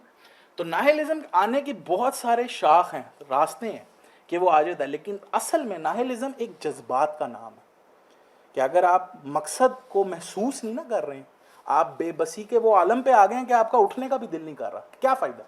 यानी कि आज अगर मैं जाके उठूंगा, नहाऊंगा, नौकरी पे जाऊंगा, कल फिर जाना है, परसों फिर जाना है, ठीक है, 25 साल जाते रहना है, उसके बाद में मुझे लोग कहेंगे बुजुर्ग हो गए, रिटायर हो जाओ, ख़त्म। मैं क्या, ये क्यों जाऊँ मैं इसमें? ये क्वेश्चन जब किसी को, जो एक बंदा स्ट्रेस में है, जब उसके जहन में आ जाता है ना, तो आप कभी अगर ऐसे बंदे से बात करें या कभी अपने अंदर खुद फील करें, तो आपको ये फील होगा कि इसका जवाब देना ना बहुत मुश्किल काम है। कि जैसे आप सोचे, एक छोटा बच्चा कह रहा है कि मैं हाथ क्यों धूँ, मेरे फिर गंदे हो जाएंगे, मैं क्यों धोऊँ हाथ। इसमें अच्छा जो भी एडल्ट है ना, उसको बड़ा चैलेंज होगा उसको कन्विंस करना कि बेटा धो लो, राइट? तो nihilism is basically hopelessness gone to the extreme, ठीक जी। अब what is an existential intervention, मैं आपको ऑलरेडी, क्योंकि ब्रदर ने क्वेश्चन कर लिया था, तो मैं ऑलरेडी आपको एक एंटीडोट दे पाया हूँ कि what is logotherapy. Logos means meaning, ठीक है जी। तो it's a meaning based therapy, मकसद के थ्रू हम नफ्सियाती इलाज या रीइंफोर्समेंट की बात करेंगे, ठीक है जी। अब इसके अंदर में एक बेसिक एक्सियम ऑफ लोगोथेरेपी जो है, एक बुनियादी बात है ना जो आज लेकर जानी है, वो ये है कि एक हर इंसान और जानवर में एक फ़र्क क्या होता है। इस क्वेश्चन से अगर आप लेकर जाएं अपने आप को, यानी कि अगर मैं इलॉन मस्क या कोई मे बी यहाँ से कोई स्टूडेंट जो है वो एक ऐसी डिवाइस बना ले कि एक शेर से मैं बात कर पाऊँ, उस शेर को अगर मैं पूछूं, यार क्लाइमेट चेंज के बारे में क्या ख्याल है आपका, व्हाट वुड ही से? तो मेरे और उसमें फ़र्क क्या है? वो ज़्यादा ये पूछेगा ना, अच्छा यार भैंसों का, हिरणों का, इनका मसला बताओ मुझे, पानी का बताओ, उसके हिसाब से मैं फिक्र कर लूँगा, वरना मैंने तो अभी शिकार पे जाना है, जल्दी बात करो, ठीक है जी। या तो अगर बात नहीं करनी है तो वैसे तुम भी अच्छे खासे हो गोश्त में, ये भी हो सकता है, ठीक। तो अगर मैं किसी इंसान से बात कर रहा हूँ, तो फ़र्क क्या है कि इंसान जो है ना, वो अपनी रोज़मर्रा की सर्वाइवल से आगे का सोचता है, and that can not be helped. आप किसी भी बंदे को, अगर आप for example, I think most of you are either students और एम्प्लॉयड, तो एक जो रूटीन का काम करना होता है कि जी आज आपने आना है, ये 10 साइन करने हैं, चाय पीनी है, चले जाना है, ये कितना सोल क्रशिंग नहीं लगता कि इसमें कोई फ्रीडम नहीं है, मैं ये क्या कर रहा हूँ, इसका क्या फ़ायदा? डॉक्टर विक्टर फ्रैंकल का ख्याल ये था कि ये जो चाहत है ना मकसद की, ये आप एक इंसानियत का बड़ा ही एक बुनियादी ज़रूरत है, एक जज्बात है बेसिकली, एक नफ्सियात का आपका एक बड़ा गहरा ताल्लुक है इसका कि आप जब तक आप जिंदा हैं ना, आप मकसद ढूंढेंगे, मांगेंगे, उसकी तलाश करेंगे, चाहे आपको पता हो या ना हो। ठीक जी। और जब हम मकसद को यहाँ अपने हासिल नहीं कर पाते या हमें नज़र नहीं आता, तो हम लोग नफ्सियाती बहुत सारे प्रॉब्लम्स में चले जाते हैं। ठीक है जी। और यहीं से इसका इलाज भी निकालना कि हर प्रॉब्लम को आप बेसिकली एक मकसद के फ्रेम से देखेंगे आप, कि जैसे फॉर एग्जांपल अगर मेरे ख्याल से बड़ा वैलिड क्वेश्चन है, if I am talking to 16 to 25 year olds, कि अगर वो मेरे से पूछें जी हम क्यों करें क्लाइमेट चेंज के बारे में कुछ, हम क्यों कुछ करें, that's a very valid question. क्योंकि वो पूछ क्या रहे हैं मेरे से, वो पूछ रहे हैं इस बात का मकसद क्या है, क्या एक ऐसी चीज़ मुझे मोटिवेट क्या करे इस चीज़ के लिए कि मैं इस चीज़ को स्ट्रगल करूं इसके लिए। ठीक है जी। That's the most important question. And logotherapy इसी को प्राइम फोकस बनाती है अपना, कि जैसे फॉर एग्जांपल अगर आपके लेट्स से एंग्जाइटी या डिप्रेशन है और आप एक लोगोथेरेपिस्ट के पास आते हैं, आप कहते हैं जी मुझे एंग्जाइटी और डिप्रेशन है और मुझे ये पता नहीं है कि मैं इसका इलाज क्यों करूं, that is a very good question. हम यहीं से शुरू होंगे। आप दूसरी थेरेपीज के अंदर में ये होगा कि ये का सवाल हुआ बेसिकली, ठीक है, डिप्रेशन है, जहरी बात है, उसका इलाज करना है, ये क्या बात हुई।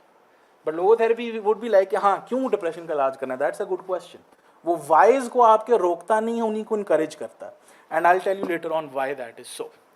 सो द गाइडलाइंस ऑफ नेविगेशन, ये बहुत एक सिंपली एक बेसिक जेनेरिक थेरेपी का भी ना यही स्ट्रक्चर होता है, मैं इसको इसमें इन्वॉल्व करूंगा। वो ये होगा कि अगर for example climate change anxiety, हाँ किसी को भी कोई भी साइकोलॉजिकल डिसऑर्डर है ना, उसकी थेरेपी बेसिकली 3 एरियाज में एड्रेस हो जाती है। The first is the biological, the psychological and then the social. ठीक है जी।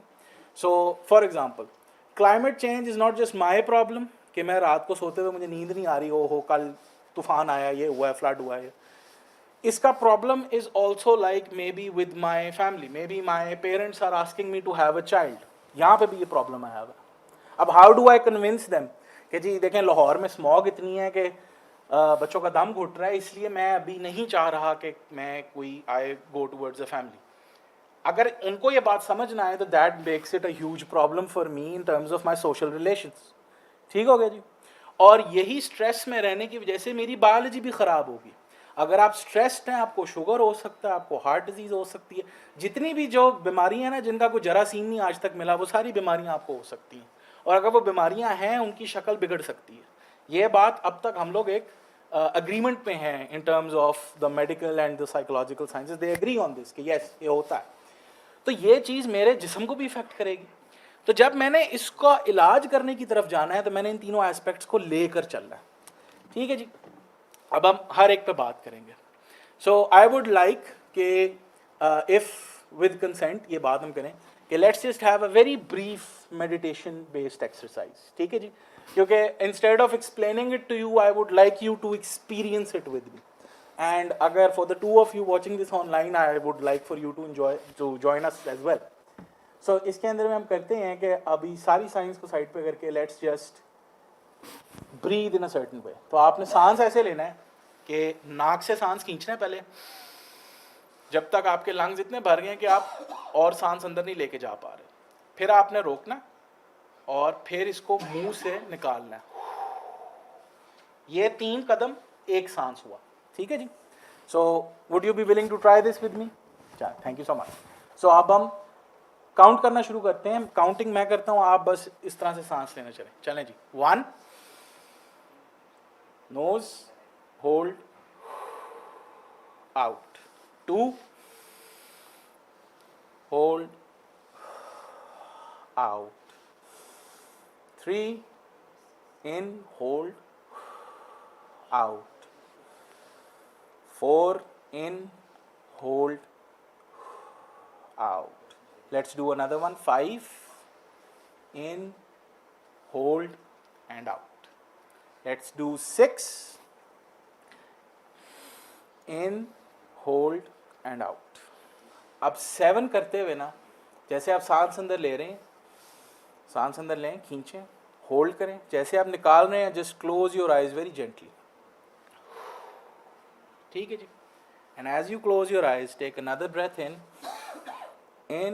hold and out. आंखें बांधी रखें। Let's take another one in, और अगर इससे नींद आ जाए इसका मतलब आप रिलैक्स हो रहे हैं। इन, होल्ड, आउट, ये अच्छी बात है, ठीक है जी, ये मेरी कामयाबी है अगर मैंने आपको इसके दौरान सुला दिया। In, hold and out. जैसे आप आउट जा रहे हैं ना, just notice, feel yourself sitting in this chair, या जहाँ पे भी आप हैं, just feel your body there. Take another breath in, hold and out. Now let's take another one in and let's just feel our forehead. अपने माथे को feel करें सिर्फ, इसमें कोई टाइटनेस है, कुछ है। Breathe in, hold and out. अगर हल्की सी भी आपको लग रही है ना, तो जैसे आपने आप अगला सांस अंदर खींचना है, इसको थोड़ा टाइट करें, होल्ड करें, और जैसे आप सांस निकाल रहे हैं इसको छोड़ दें। Now let's do another one in and do the same to our forehead.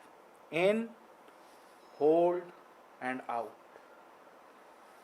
अब हम नेक्स्ट वाला लेते हैं। Let's notice our jaw. Tightness feel हो रही है, नहीं हो रही, हम इसको हल्का सा टाइट करते हैं, सांस अंदर खींचते हुए होल्ड करते हैं, और जैसे ही सांस निकालते हैं अपने जॉ को छोड़ दें। Now let's do another one in, hold and out. अब मैं इसको थोड़ा ब्रीफ कर रहा हूँ, लेकिन वैसे ये इसी तरीके से ना हर बॉडी पार्ट पे करते हैं हम। So take a breath in, hold, and now focus on your shoulders, upper shoulders. Tightness वगैरह कुछ फील हो रही है, नहीं हो रही, इनको हल्का सा टाइट करें और निकालते हुए छोड़ दें। Now let's take another one in, notice our back, let's do the same thing. In, hold, tight, release. Now let's do another one in, feel our legs, our lower body, feel it on the surface, hold, tighten, let go. Let's take another breath in and let's do nothing. Let's just stay in this relaxed state. Breathe in, hold and out.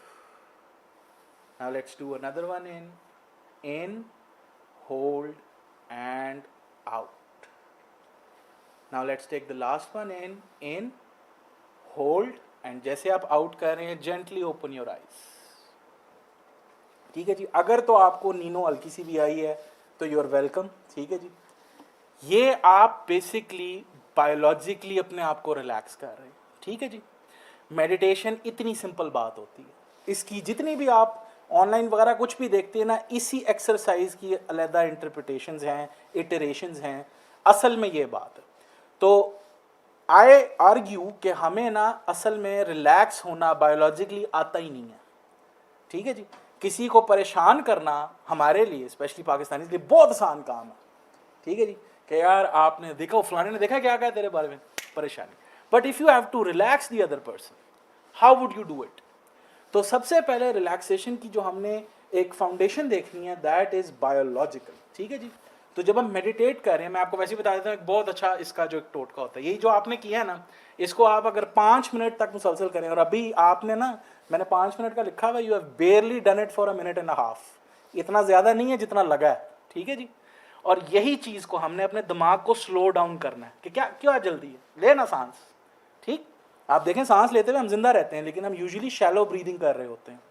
जब deep breathing होती है तो होता है कि हमारे दिल को ऑक्सीजन मिलती है, दिल कहता है यार असल में कोई टेंशन है नहीं वैसे, तो मैं ना चिल होने लगा। जब दिल चिल हो जाता है, दिल और दिमाग आपस में बगावत कर सकते हैं, क्योंकि दिल के पास अपनी नर्व्स है। तो जब दिल रिलैक्स होता है तो दिमाग को भी वो कहता है यार असल में ना ठंड माहौल है, तू भी चिल कर। दिमाग शुरू में कोशिश करेगा आपकी गंदे ख्याल लाने की, उन्हों ये रह गया, वो रह गया, शुरू में शायद आपने भी ये फील किया है। Just go with the process, और एंड में दिमाग भी एक्सेस ऑक्सीजन को लेते हुए, हार्ट बीट को देखते हुए अपने आप को रिलैक्स करने लग पड़ेगा। So if you do it 3 times a day, first when you wake up in the morning as you're doing anything, just breathe this way, and then you do it once in the evening, maybe before lunch, ठीक है जी। And you do the last one जब आप bed पे लेटे हुए हैं, और ये करते करते अगर आप सो जाए ना तो आप मेडिटेशन के एक्सपर्ट हैं, ठीक है जी। तो इसमें कोई ये वाहिद चीज़ है जिसके अंदर जितनी बोरिंग होगी ना उतने आप कामयाब हैं, ठीक। That is going to help you. अब इसी चीज को हम अगर लेकर जाए ना, if you do this while sitting in a park, may be even close to your, अगर घर में हाउस प्लांट्स हैं उनके भी करीब है। आपने कभी नोटिस किया कि हर पौधे की अपनी महक होती है, राइट? मट्टी की बारिश से पहले एक अपनी महक होती है। ये फीलिंग्स, इवन दीज साउंड्स, अगर एक बंदा जिसको रात को नींद नहीं आती ना, उसको बारिश की आवाज़ लगा दें, आप मेडिटेट करवाएं, वो सो जाता है, क्योंकि कुदरत का एक हम पे एक असर है। हम ज़्यादा सुकून में आते हैं उसमें। ठीक है जी, जी जी प्लीज़। जी जी,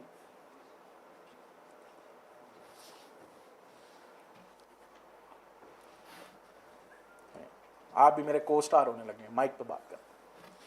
जी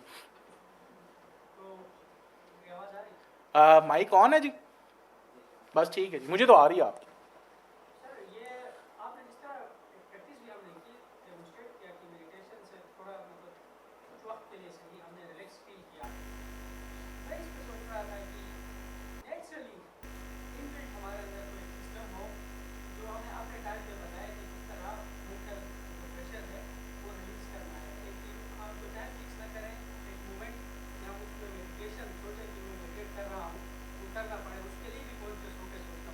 ठीक,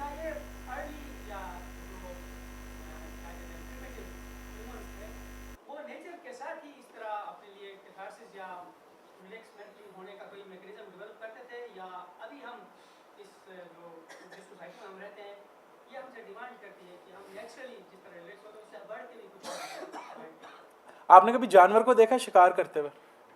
बिल्ली को, कुत्ते को, किसी भी जानवर, कभी शिकार से पहले आप देखें ना, वो बिल्कुल ऐसे ब्रीदिंग कर रहा होता। कभी नेशनल जियोग्राफिक पे जाके देखिएगा, शेर जो बिल्कुल छलांग मारने लगा, उसको आप देखेंगे ना, वो बिल्कुल ऐसे ही सांस ले रहा है। कुदरत ने हमें ये चीज़ सिखाई है। आपको कभी ख्याल आया ऑफिस में बैठे हुए, यार मैं ना परेशान हो रहा हूँ? ये मैंने आपको इसलिए नोट करवाया था कि अपने माथे को, कंधे के पीछे देखें। ये जो बिला वजह की टाइटनेस होती है ना, यही स्ट्रेस है। आपको आपका जिस्म बताता है मसला है। अब हमने सीख ये लिया है कि अच्छा यार ठीक है, दिमाग नहीं लग रहा है, प्रेजेंटेशन नहीं हो रही, चाय बनाओ यार, राइट। हम इन चीज़ों की तरफ निकल गए हैं, ठीक है। सिगरेट लगा लिया, ठीक है, राइट। हम डिस्ट्रैक्शन को रिलैक्सेशन के साथ कंफ्यूज कर गए। तो उस वक्त के इंसानों को, उस वक्त के जिस तरह आप देखें, आपके पास में आपको कौन लगता है कि सबसे ताकतवर, जिस्मानी तौर पर ताकतवर इंसान इस वक्त इस दुनिया में कौन है? जी,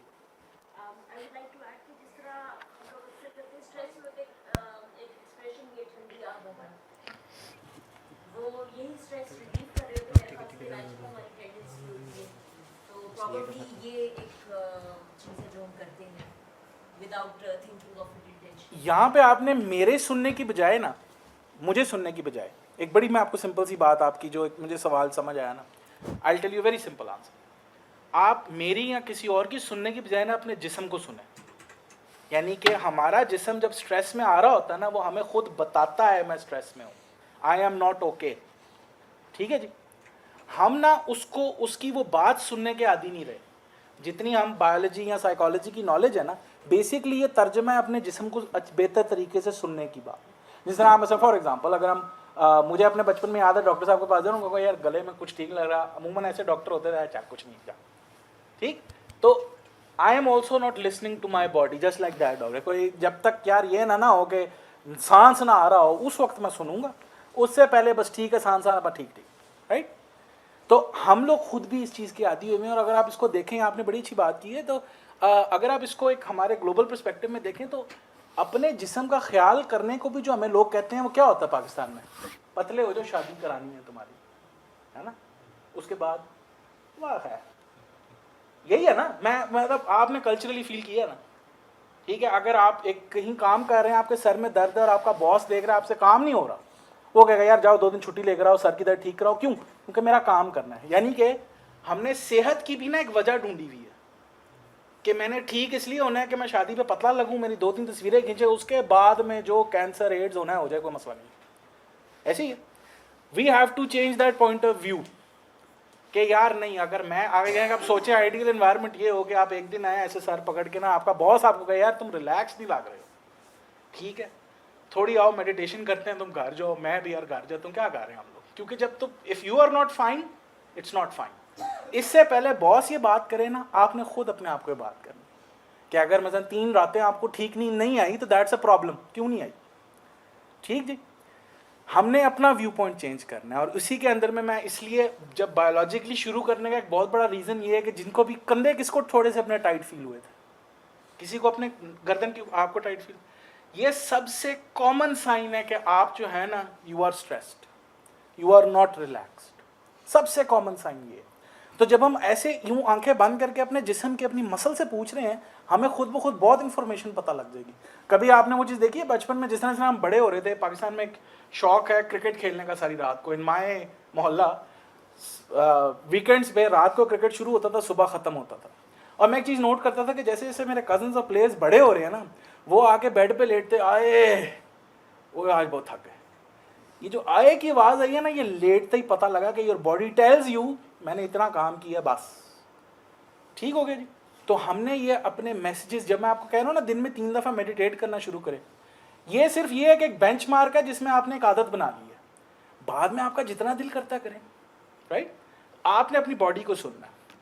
अब आई वाज सेइंग कि अगर यही प्रैक्टिस आप किसी पार्क में कुदरत के करीब करें, बल्कि मैं आपको बताता हूँ साइकोलॉजिकली अगर कोई भी डरता है, परेशान होता है ना कि मुझे एंग्जाइटी, डिप्रेशन, पर्सनालिटी डिसऑर्डर कुछ हो जाए, और इसकी महंगी दवाइयाँ बहुत महंगी हैं, ठीक है। आपको एक मैं सिंपल बहुत सस्ता सा हल बताता हूँ जिसकी वजह से ना दवाई से भी ज़्यादा बेहतर इलाज ये है, और वो ये है कि हैव अ पेट। और अगर आपने इससे भी ज़्यादा आगे जाना है तो पेट में हैव अ डॉग, ठीक है जी। जिन लोगों का एक पेट होता है ना, उनको पता नहीं क्यों डिप्रेशन, एंग्जाइटियाँ नहीं होती, ठीक है जी। And I think anybody who has been with a pet knows कि नहीं होती। तो अगर आप यही मेडिटेशन किसी जानवर को पालते हुए, किसी घास की तरफ ऊपर हाथ रखे हुए या पार्क में कर रहे हैं ना, इसका आपको 10 टाइम्स ज़्यादा इफेक्ट आएगा। और इस चीज़ को हम कहते हैं इको साइकोलॉजी। उसी का पार्ट के इकोलॉजी आपकी इन्वायरमेंट को सुकून बनाएगी। अब उसी के साथ में जो आपकी बात थी ना, उसी पे मैं आ रहा था कि first of all we need to slow down. ये जो आपने बात की ना कि यार ख्याल भी करना है, उसके पीछे भी अमूमन कई वजह होती हैं, राइट। कि जी शादी होनी है, या फौज में जाना है तो मैंने वेट रिड्यूस करना है, या एनीथिंग, कोई अदर रीज़न है जिसकी वजह से मैं ख्याल कर रहा हूँ। We need to change that, क्योंकि उस चेंज करने के अंदर में ये होगा कि एक तो ये जो स्पीड है ना हमारी दुनिया की, कि जिस तरह आप देखें, आप में से किसी का लिंक्डइन है, ठीक, फेसबुक, इंस्टाग्राम, राइट। तो आपने कभी नोटिस किया है कि आप इस एप्लीकेशन पे ना जाए ना, ये एप्लीकेशन आपको बुलाती है, नोटिफिकेशन आ जाओ यार, किसी ने देखा है। लिंक्डइन तो सबसे अच्छी है ना, इसमें 2 लोगों ने आपको देखा है, कौन, पैसे दे यार, ठीक, कभी मुझे बताई ना यार। तो ये क्या हो रहा है कि मुझे भी कॉन्स्टेंटली एक मॉडर्न बंदा जिसने ऑनलाइन जॉब हंटिंग की है, उसको भी है यार ये अपॉर्चुनिटी है, ये आया, फौरन अप्लाई कर, फौरन फौरन फौरन फौरन फौरन। जब हम स्लो डाउन करते हैं तो हम एक देख सकते हैं, अच्छा यार कि ये करने की ज़रूरत भी है, यहाँ पे भागने की ज़रूरत है कि चलना ठीक है, क्योंकि मेरे पास भागने की एक लिमिटेड एबिलिटी है। इसी चीज़ को आगे लेके जाते हुए कि अगर हम इको ओरिएंटेड सेल्फ केयर करें, ये बहुत मुश्किल वर्ड है, इसका मैं आपको सिंपल चीज़ बताता हूँ। पार्क में जाके ना 5 मिनट बैठ जाएं, बस ये अंग्रेजी में ये चीज़ है, ठीक जी। ये अगर आप करने लग पड़े ना तो you will feel a very different way. In fact एक I was working with somebody जिनको मैं कह रहा था कि पार्क में जाते हुए वेरी गुड एक्सरसाइज इज कि अगर आप पार्क में वॉक कर रहे हैं ना, तो ये सांस लेते हुए ना just count the number of trees there, ठीक है। सो एज यू डू, अब उनमें से एक भी दरख्त अगर कटा ना, you are going to feel it. आप उसके लिए you will feel a connection, ठीक। ऐसा अगर मैं पूछूं आपके घर के पार्क में के पास में कितने दरख्त हैं, इवन छोटे दरख्त, most people wouldn't know, right.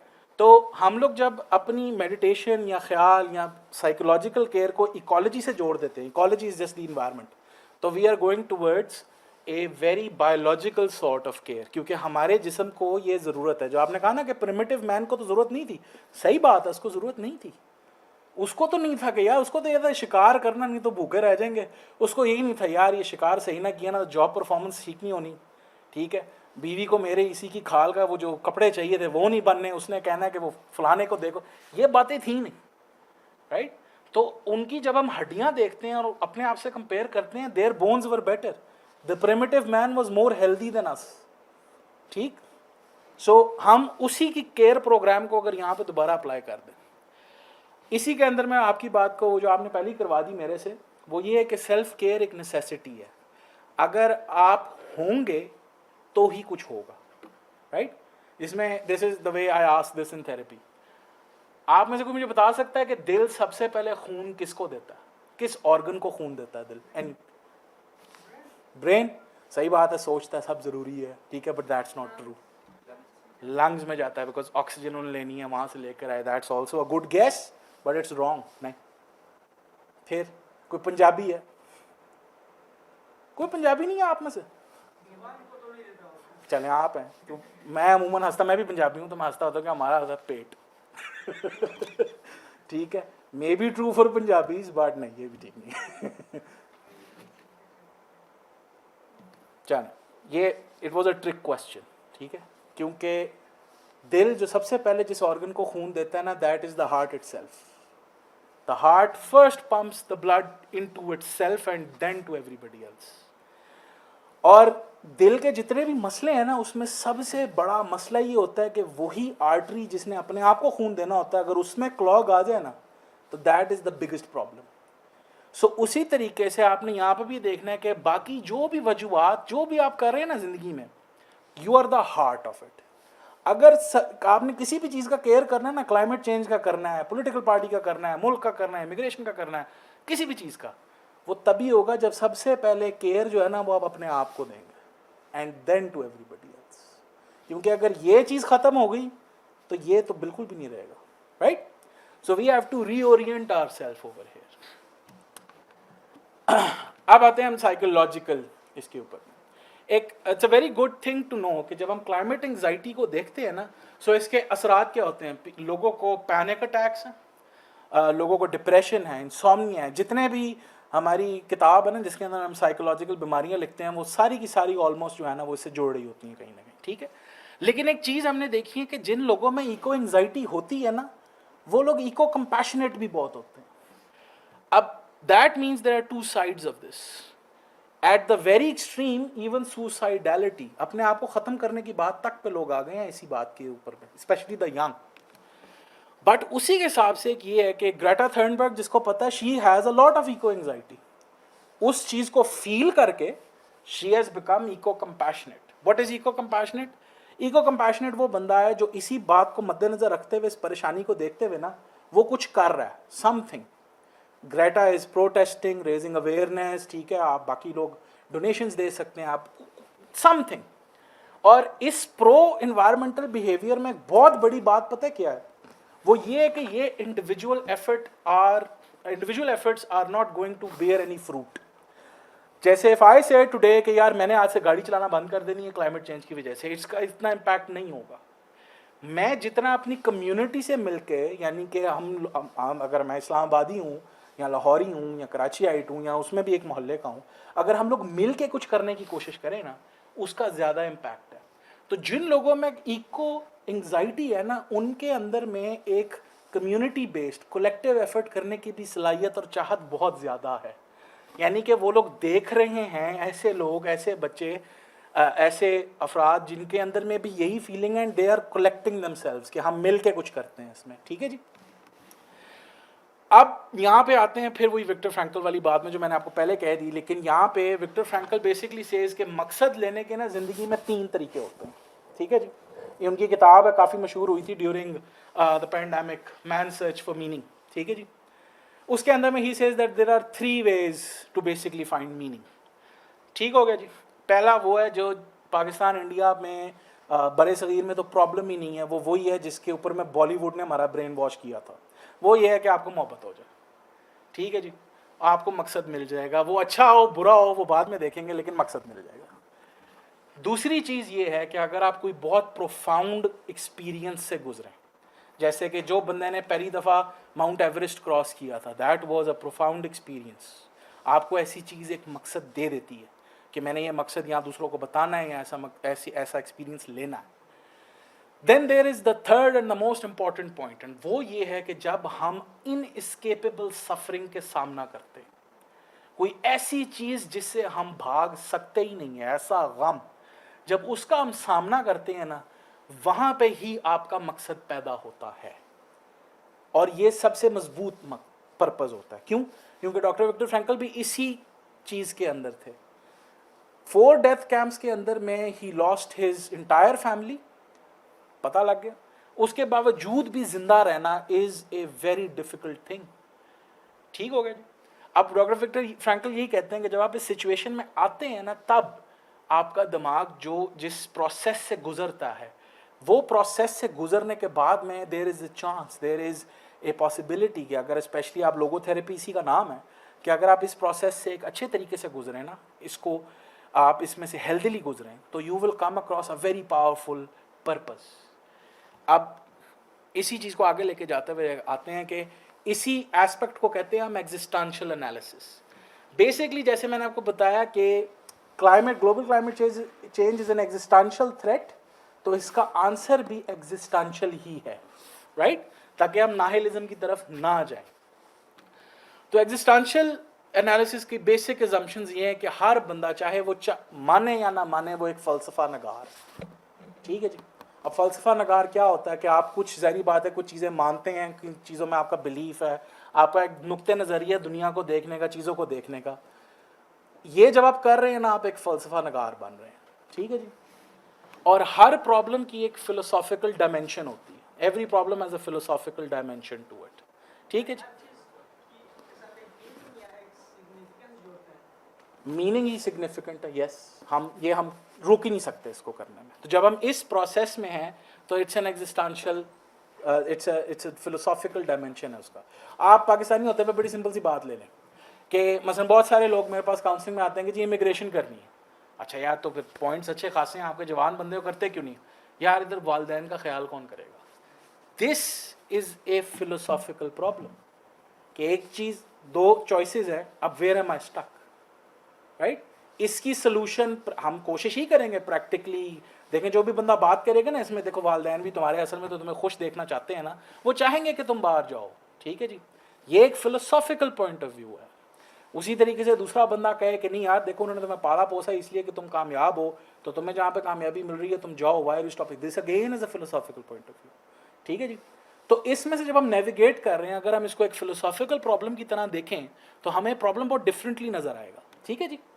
अब इसके अंदर में लोगोथेरेपी में हम करते ही हैं कि हम आपको फिलोसॉफिकल टूल्स दे देते हैं। मैंने आपको जवाब नहीं बताना कि इसके अंदर क्या करना चाहिए, ठीक है, क्योंकि वो तो मेरा जवाब है, जिंदगी तो आपकी है, प्रॉब्लम आपका है।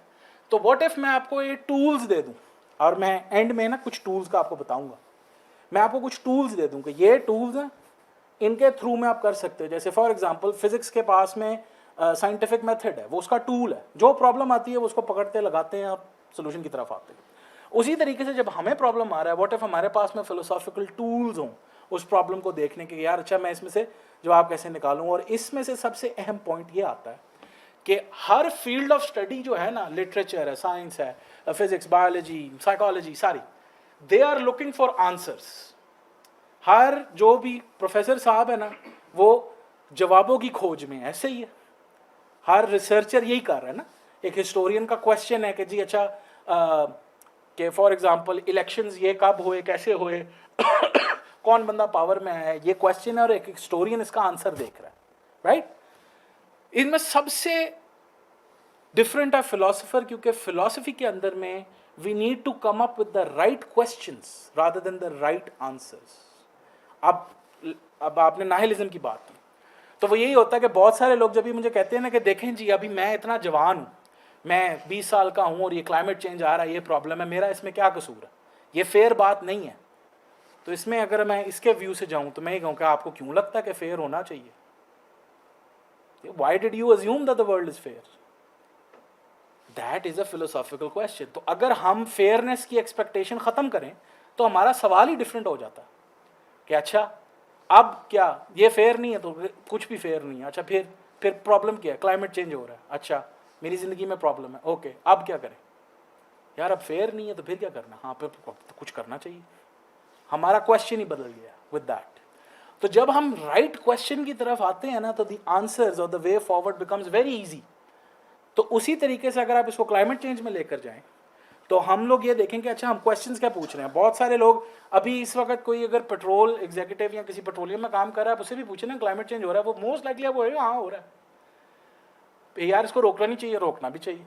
तो रोक क्यों नहीं रहे? यार पेट्रोल पे जितनी दुनिया चल रही है, आप उसको आप रोक सकोगे तो क्या हो? कुछ नहीं हो सकता। तो बैठे रहो, तुम भी चलो बैठो, मैं भी बैठता हूँ, क्योंकि हमारा क्वेश्चन ही हो रहा है, राइट। अगर हम उसे ये क्वेश्चन करें अच्छा यार पेट्रोल अगर खत्म हो जाए फिर क्या करना?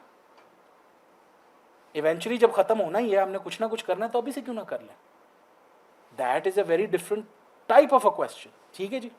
सो इस प्रोसेस से एग्जिस्टेंशियल एनालिसिस के थ्रू जाके ना हमें बहुत अच्छा we come to the right question and that is what is most important for अस.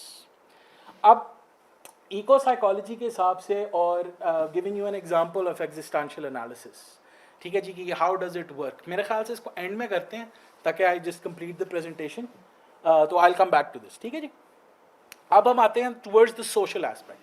जैसे हमने शुरू में भी बात की ना कि ग्लोबल साउथ ग्लोबल नॉर्थ है. अगर चाइना के अंदर, अब मे बी पाकिस्तान के अंदर में हम फसल जला रहे हैं तो अफगानिस्तान में स्मॉग हो रही है या चाइना में हो रही है. तो हम लोग बहुत इंटरकनेक्टेड हैं इस मामले में. इसलिए बहुत ज़रूरी है इस प्रॉब्लम को एड्रेस करते हुए कि we also incorporate the social aspect into it. ठीक है जी. अब वो सोशल एस्पेक्ट ये आता है कि there is a relational aspect of healing as well. How is this सो?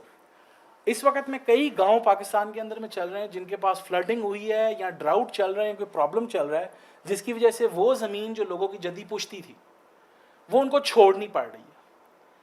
इसका ट्रॉमा या इस प्रॉब्लम का फेस करना एक यंग बंदे के लिए जिसने सिर्फ 10 साल में भी 20 साल वहाँ पे उस इन्वायरमेंट को देखा, और किसी इस बंदे के लिए जिसने वहाँ पे अपनी ज़िंदगी के 80 साल गुजार लिए और वो भी याद रखता है कि his grandfather was also here.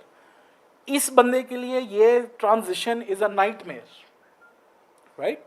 कि आप, I know somebody for example जिन्होंने इस्लामाबाद में घर लिया and their parents are not leaving their village. ये एक जनरेशनल प्रॉब्लम बन गया है, राइट. सो जब हम हीलिंग की तरफ जा रहे हैं, यानी कि we are trying to talk from a trauma point of view and trying to heal, तो हम इस बात को एक दूसरे को समझ के एक साथ भी कुछ कर सकते हैं कि ओके व्हाट इफ लेट्स हम इस्लामाबाद सिटी में मूव इन कर जाते हैं, बट एवरी 2 वीक्स के बाद में for 4 days will come back to the village. हम समर वेकेशंस यहाँ गुजारेंगे, हम गाँव से कुछ चीज़ें यहाँ ले आएंगे. Let me try to help you too. ये बात तभी आएगी जब हम हीलिंग में पार्टनरशिप बना रहे हैं, हम रिलेशनशिप को हीलिंग कर रहे हैं.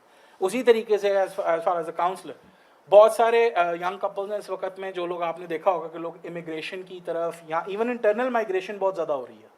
लोग इस्लामाबाद से जा रहे हैं, ओके मे बी लोग दूसरी सिटी से इस्लामाबाद ज़्यादा आ रहे हैं, ठीक है जी, और एक क्रिस क्रॉस हो रहा है. तो बहुत सारे लोगों ने अपने प्लान इस पर रोके हुए हैं, ठीक कि जी अच्छा there is a young couple who is like कि let's go for a baby maybe 2 years down the line. इसकी वजह से रिलेशनल स्ट्रेस है, right.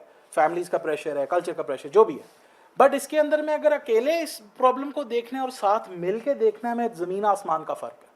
What if we try to help each other out in this way. So healing को relational बनाना is a very good thing. और उसकी एक ये चीज़ में आती है कि there is a generational trauma towards global climate change. लोगों के ज़िंदा रहने के जो तरीके हैं ना वो चेंज हो रहे हैं. जैसे there are countries in this world, Maldives, Malta, who are at the threat of disappearing within this century. वो आइलैंड नेशंस हैं, वो ख़त्म हो जाएंगी, ठीक है जी.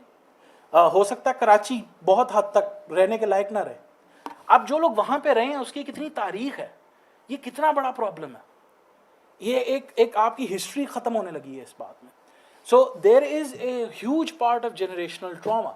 जनरेशनल ट्रॉमा क्या होता है? वो ट्रॉमा होता है जो जनरेशन्स के अक्रॉस हम एक दूसरे को देते रहते हैं, ठीक है जी. कि जैसे मेरे साथ ये जुल्म हुआ and now I am telling you the story कि तुम्हारे साथ भी होगा, तो वो बच्चा आप ट्रॉमेटाइज कर रहे हो. और ये मैं बहुत सिंपल फॉर्म बता रहा हूँ इसको, लेकिन आप वैसे देखें तो एक very easy example for this is कि फॉर एग्जांपल घर, आप लोगों ने घरों में देखा होगा जायदाद के मसले अमूमन हर दूसरे तीसरे पाकिस्तानी घर के अंदर है, राइट.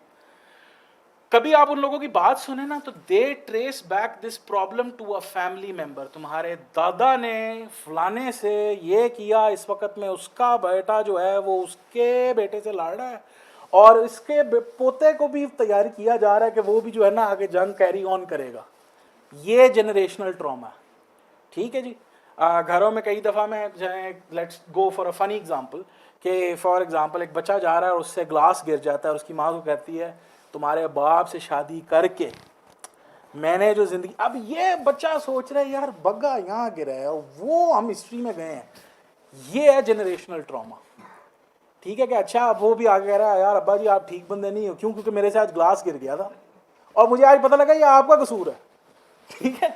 अब this is a funny way, लेकिन आप इसको अगर सीरियसली देखें तो होता क्या है कि हम फिर अपने ट्रॉमा रिस्पॉन्स में, जब भी आप ट्रॉमा फील करेंगे ना ये जो बॉडी टाइट होती है, गुस्सा आता है ना, ये बेसिकली उस प्रॉब्लम को मुकाबला करने का तरीका है। जब हम अपनी हिस्ट्री से लड़ने लग पड़ते हैं ना, तो we are fighting things that are much more powerful than us. तो there is a generational aspect to this. ठीक है जी, मेरे लिए शायद बहुत आसान बात हो कहना, मैं I have lived in a city all my life, कि यार चलो ओके इस्लामाबाद में इस वक्त में ये प्रॉब्लम हो रहा है, चलो let me try and move to Multan में भी। ठीक है जी, very easy for me. But एक बंदा जो सारी उम्र एक गांव में रहा है, ठीक है, उसका एक लाइफ स्टाइल है वहाँ पे, ठीक, मेरे से बहुत डिफरेंट है, बट वो उसको उतना इंजॉय करता है। अगर मैं इस बंदे को कहूँ कि उस्ताद जी देखें अब गाँव में पानी नहीं आना, ठीक है जी, ख़त्म होने लगा, तुसी है 2 क्या कहते हैं कमरों का घर है, यहाँ पे आप मूव इन कर जाओ, उसके लिए वो एरिया, वो लाइफस्टाइल छोड़ना is a huge problem, a very deep problem. ठीक है जी, and that has a generational component to it. वो उसकी सारी फैमिली को किसी ना किसी तरीके से अफेक्ट करेगा। तो हम जब हीलिंग की तरफ भी आ रहे हैं, if we can heal generationally, that would be a lot better. मैं आपको एक बात कह देता हूँ जो प्रेजेंटेशन में मैंने लिखना नहीं चाह रहा था, क्योंकि कंट्रोवर्शियल बात है। ठीक है, वो ये है कि बहुत सारे यंग लोग जो है ना, they are angry at their parents, they are angry at the older generation. अब जब फॉर एग्जाम्पल आपको पता है Joe Biden how old is he? 80 के करीब आ रहे हैं, राइट? तो इनको कब का पता था क्लाइमेट चेंज होना? He is been in politics for a very long time. ठीक है, take the name of your leaders, any leader, how old is he? 70s। तो they are not young people, how do they know? आपको कितना लगता है कि your parents know what you are going through? How do they know them? That's a very valid question. ये बात गलत नहीं है फील करना, राइट? कि okay I am facing this problem, this is happening, and the people in power at that time, my parents, my grand parents generation, उन्होंने नहीं ख्याल किया इस बात का। जैसे फॉर एग्जाम्पल लाहौर के अंदर में जब भी अभी स्मोक का माहौल है ना, I could see that coming up, me personally, I was living there, and I was very rare back then कि मैं लोगों को कहता था कि दिस इज गोइंग टू, मतलब फॉर एग्जाम्पल अगर आज मैं लोगों को, मेरे फैमिली के जो छोटे बच्चे हैं, इनको मैं कहूँ ना कि लाहौर का पता है असल में दुनिया में मतलब क्या था, how was Lahore known, what was Lahore known for? Lahore was the city of gardens. ये अभी आप भी हैरान हो रहे हैं, Lahore was the city of gardens. अब कहाँ है गार्डन? गार्डन व्यू है, गार्डन पार्क है, गार्डन नहीं है, राइट? तो उनके लिए ये चीज उन्होंने, they have seen a Lahore that's a concrete jungle. I remember a Lahore that was green, right? अब I think arguably Islamabad is the city of parks now, ठीक है? So you want Islamabad. सो ये बात only, I think my generation is the last generation who remembers the city of garden that was Lahore, gardens that was Lahore, ठीक? Now people don't. ठीक हो गया? अब इस चीज को आगे लेके जाते हुए, इफ कोई बंदा मुझे रैशनली कहता है कि ये प्रॉब्लम उस वक्त था कि जब आपके चाचा जी, ये फलानी सोसाइटी बन रही थी ना, जो सारे दरख्त काट के यहाँ पे बनाई जा रही थी, उनका काम था बोलना कि ये ना करें या कम से कम इनको पैसे ना दें। अब आई नो पाकिस्तान की नुआंसेस हैं, but look at this from the point of view of a child. ठीक है, उसने कोई ना कोई रैशनल चीज को करना है।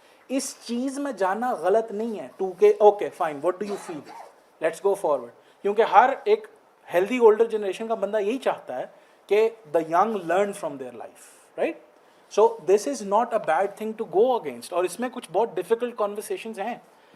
इसी हिसाब में जब हम जनरेशनल हीलिंग की बात करते हैं, तो उसके अंदर में एक बहुत अच्छी बात ये आती है कि it's very good to see, I will talk about this at the end too, कि जो हमारी जनरेशन जी है, जो अभी current generation which is gone 18 years old, उनके अंदर में this is a very hot topic.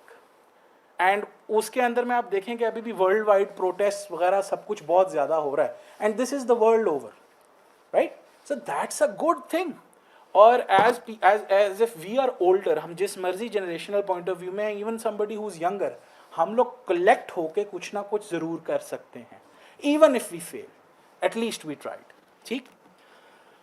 क्योंकि कनेक्टेडनेस इज रेजिलियंस। आपको शायद ये पता ना हो, लेकिन एनजीओ सेक्टर के अंदर में, डिजास्टर मैनेजमेंट में ना, Pakistan is a very very good area to study. मसलन फॉर एग्जांपल 2010 के अंदर में जितना नुकसान माली यहाँ पे हुआ था ना फ्लडिंग के थ्रू, और आपको अगर those of you are old enough just remember के पॉलिटिकल माहौल हमारा कितना सेंसिटिव था उस टाइम पे. वॉर ऑन टेरर भी चल रहा है, पॉलिटिकली भी चीज़ चल रही है, जजेस मूवमेंट चल रही है, एवरीथिंग. उसके दौरान में जो हमने फ्लड फील किया था ना, उसका जितना नुकसान हुआ था उतना ही नुकसान एक और मुल्क का हुआ था, दैट अर्थक्वेक के through, that was Haiti. Haiti आज तक नहीं रिकवर कर पाया economically from that earthquake. Pakistan के अंदर में the moment this happened we were going towards recovery, and not people like you and me, people in the villages. घर डूबा, खुद बहुत कश्तियां बना ली, खुद बहुत back at the moment. Why? Because people in villages are very connected. वो एक प्रॉब्लम को, गाँव का प्रॉब्लम देखते हैं and they join together. Cities के अंदर में that often becomes a problem. So जितना हम कनेक्टेडनेस की तरफ जाते हैं, और यही बात पाकिस्तान का resilience model specially in terms of climate disasters, अगर आप just go ahead and Google करिएगा इसको, कभी गूगल स्कॉलर पे पढ़ें, तो वो जो लोग कहते थे ना पाकिस्तान के बारे में अच्छी बातें नहीं सुनने को मिलती, आपको वहाँ पे इतनी तारीफ़ें मिलेंगी, ठीक है जी, कि यहाँ पे लोगों ने खुद ब खुद, इससे पहले NGOs पहुँचते, आर्मी पहुँचती, कोई भी रिलीफ एफर्ट पहुँचता, लोगों ने गाँव में खुद अपनी मदद आप करना शुरू कर दी थी.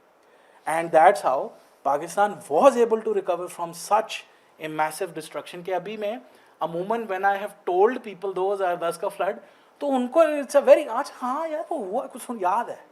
We don't know the gravity of it. उसकी एक बहुत बड़ी रीज़न ये है कि वी आर वेरी रिजिलियंट.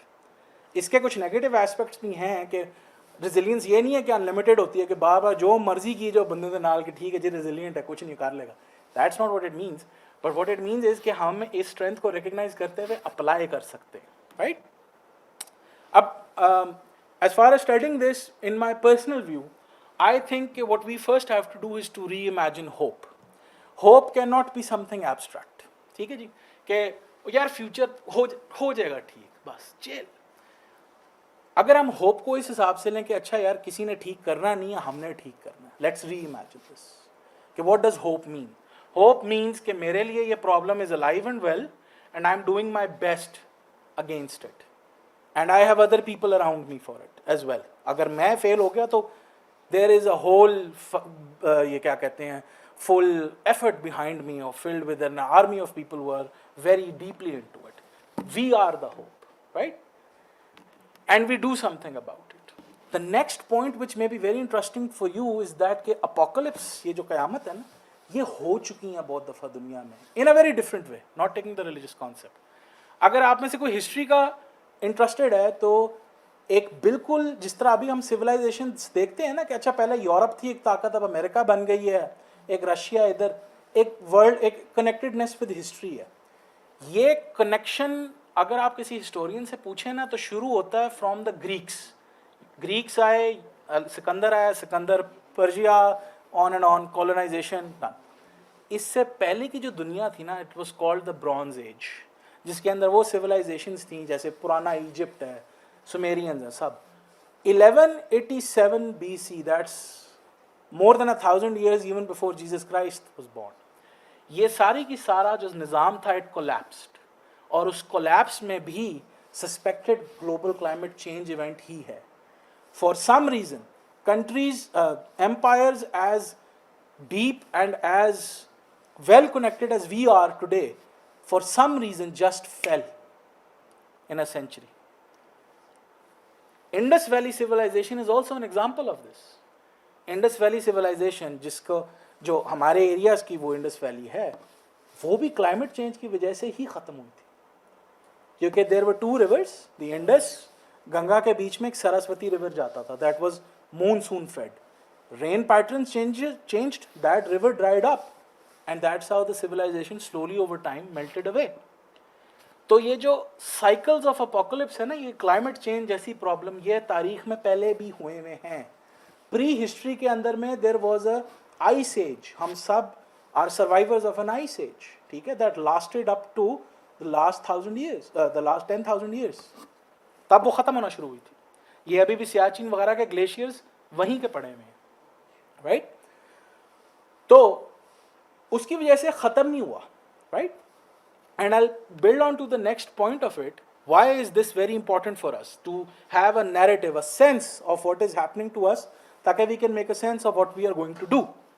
वो ये है कि we have to go into reimagination. There is a very good person, अगर किसी को ज़रा सा भी शौक है ना अच्छी चीज़ें पढ़ने का, अच्छी से मुराद ये इंटरेस्टिंग, एक क्रिटिक हैं Mark Fisher, he died, but उनका ना एक कोट है, वो कोट ये है कि it's easier to imagine the end of the world than it is to imagine the end of capitalism, right?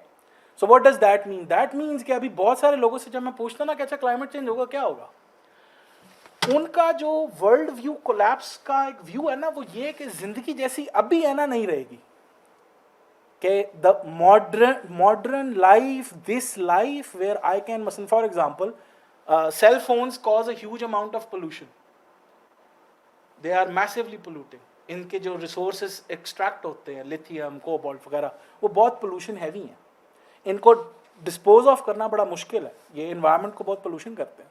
तो for example अगर ऐसा law आए कि यार एक बंदे को एक सेल फोन मिलेगा, हर 10 साल बाद ना सेल फोन का मॉडल चेंज होगा, उससे पहले खबरदार अगर आईफोन 38.i निकला या कुछ निकला ना, वो जेल हो जाएगी। There are people who have a problem in this, right? Because they want this way of existence to remain. ठीक, बहुत सारा जो फैशन है जिसको पाकिस्तान के अंदर में फास्ट फैशन, फैसलाबाद वगैरह एक्सपोर्ट लेफ्ट ओवर इसी की है। फास्ट फैशन क्या होता है? ऐसे कपड़े बनाओ जो साल के अंदर पहने दें और फिर ख़राब हो जाएं, ताकि आप अगले साल दोबारा कपड़े खरीदो। अगर कोई लॉज निकलते हैं कि भाई ये आपने नहीं करना, बहुत सारे लोगों को इसी, यानी कि we all have to change. ऐसे चेंजेस के अंदर में any change that allows the environment to heal, क्या ठीक नहीं है अगर हम एक पॉलिटिकल एग्रीमेंट से करें कि हाँ जी भाई ठीक है, हर बंदे को ना, जिस तरह CNIC के ऊपर ना एक आपको सेल फोन मिलेगा, 10 साल बाद आपने चेंज करना है, ठीक चलें, अगर आप कराची में है तो चोरी हो जाए तो हम आपको दे देंगे, कोई मसला, लेकिन we can come up with things like this. ये चीज़ें हमारी क्यों रुकती हैं? Because we want the world to remain the same, but यही लाइफस्टाइल हमें यहाँ पे लेकर आया है, राइट? यही लाइफस्टाइल है। आप, आई will give you another example. आज से आपकी ग्रैंड पेरेंट्स की जनरेशन में, बैक इन द 20s और सो, हर फैमिली के अंदर में every 5th child had polio. That is, अभी पाकिस्तान में अभी भी ऐसी जगह है जहाँ पे आपको नजर आएगा, हर खानदान में 5वां बच्चा जो है ना उसको पोलियो है, राइट? बाय द 1850s हमारी स्टेटिस्टिक्स ये थी कि जो लोग पैदा होते थे ना, दे वुड, हर गांव के अंदर, हर एरिया के अंदर में अगर एक खातून is giving birth to 5 children, तो उस एरिया का जो पॉपुलेशन रेट था ना वो स्टेबल रहता था, because there was so much mortality. Some children would die in birth, some before the age of 10, 5, it was very common. World war 2 के बाद में जो यूनाइटेड नेशंस बनी थी, उसने मेरे ख्याल से तारीख की एक हमारी इकट्ठे होने की ताकत बता दी, और उस वक़्त का दुनिया हमसे बहुत ज़्यादा पोलराइज थी, bye the way, cold war, right? तब भी Russia and America got together and were like, ये यूनाइटेड नेशंस के थ्रू ना हमने पूरी दुनिया को वैक्सीनेट कराना, and in are collective memories, जिस तरह आपको भी याद है कोई कि जब बचपन में वैक्सीनेशन स्कूल्स में आती थी फॉर एग्जांपल, तो अब वैक्सीनेशन, ये पोलियो और इतनी ख़तरनाक बीमारियां जो तारीखी तौर पे हमें कितनी ख़तरनाक लगती थी, दे आर गॉन, वो इतने बड़े प्रॉब्लम्स नहीं हैं। इंटरनेट, AI, टेक्नोलॉजी का एक मैं आपको 1945 की बात कर रहा हूँ, तब, ठीक है, तब हम लोग as human beings were able to address smallpox, polio, so many diseases, तो why can't we do it again? ये हिस्ट्री में कभी नहीं हुआ। That comes from reimagination, कि अच्छा लेट्स इमेजिन द सॉल्यूशंस, कोई सॉल्यूशन जेन में होगा तो हम उसकी तरफ जा सकते हैं ना। जब नाहिलिज्म आता है, बेबसी आती है, तो आपके पास सॉल्यूशन सोचने की मोटिवेशन ही नहीं है, क्यों करूं मैं सॉल्यूशन चेंज, राइट? अब that comes to another point of view, that is के what is meta meaning or what is long term thinking. Generation Z जो है, जो अभी आपको पता है जनरेशन का नाम कैसे बना था? तो जनरेशन का नाम ऐसे होता है कि हर 30 साल में ना एक जनरेशन काउंट होती थी, ठीक है जी। सो उस तरह से 1984 से लेकर 1995 तक मिलेनियल्स काउंट होते हैं, जनरेशन वाई, मेरी जनरेशन, ठीक है जी।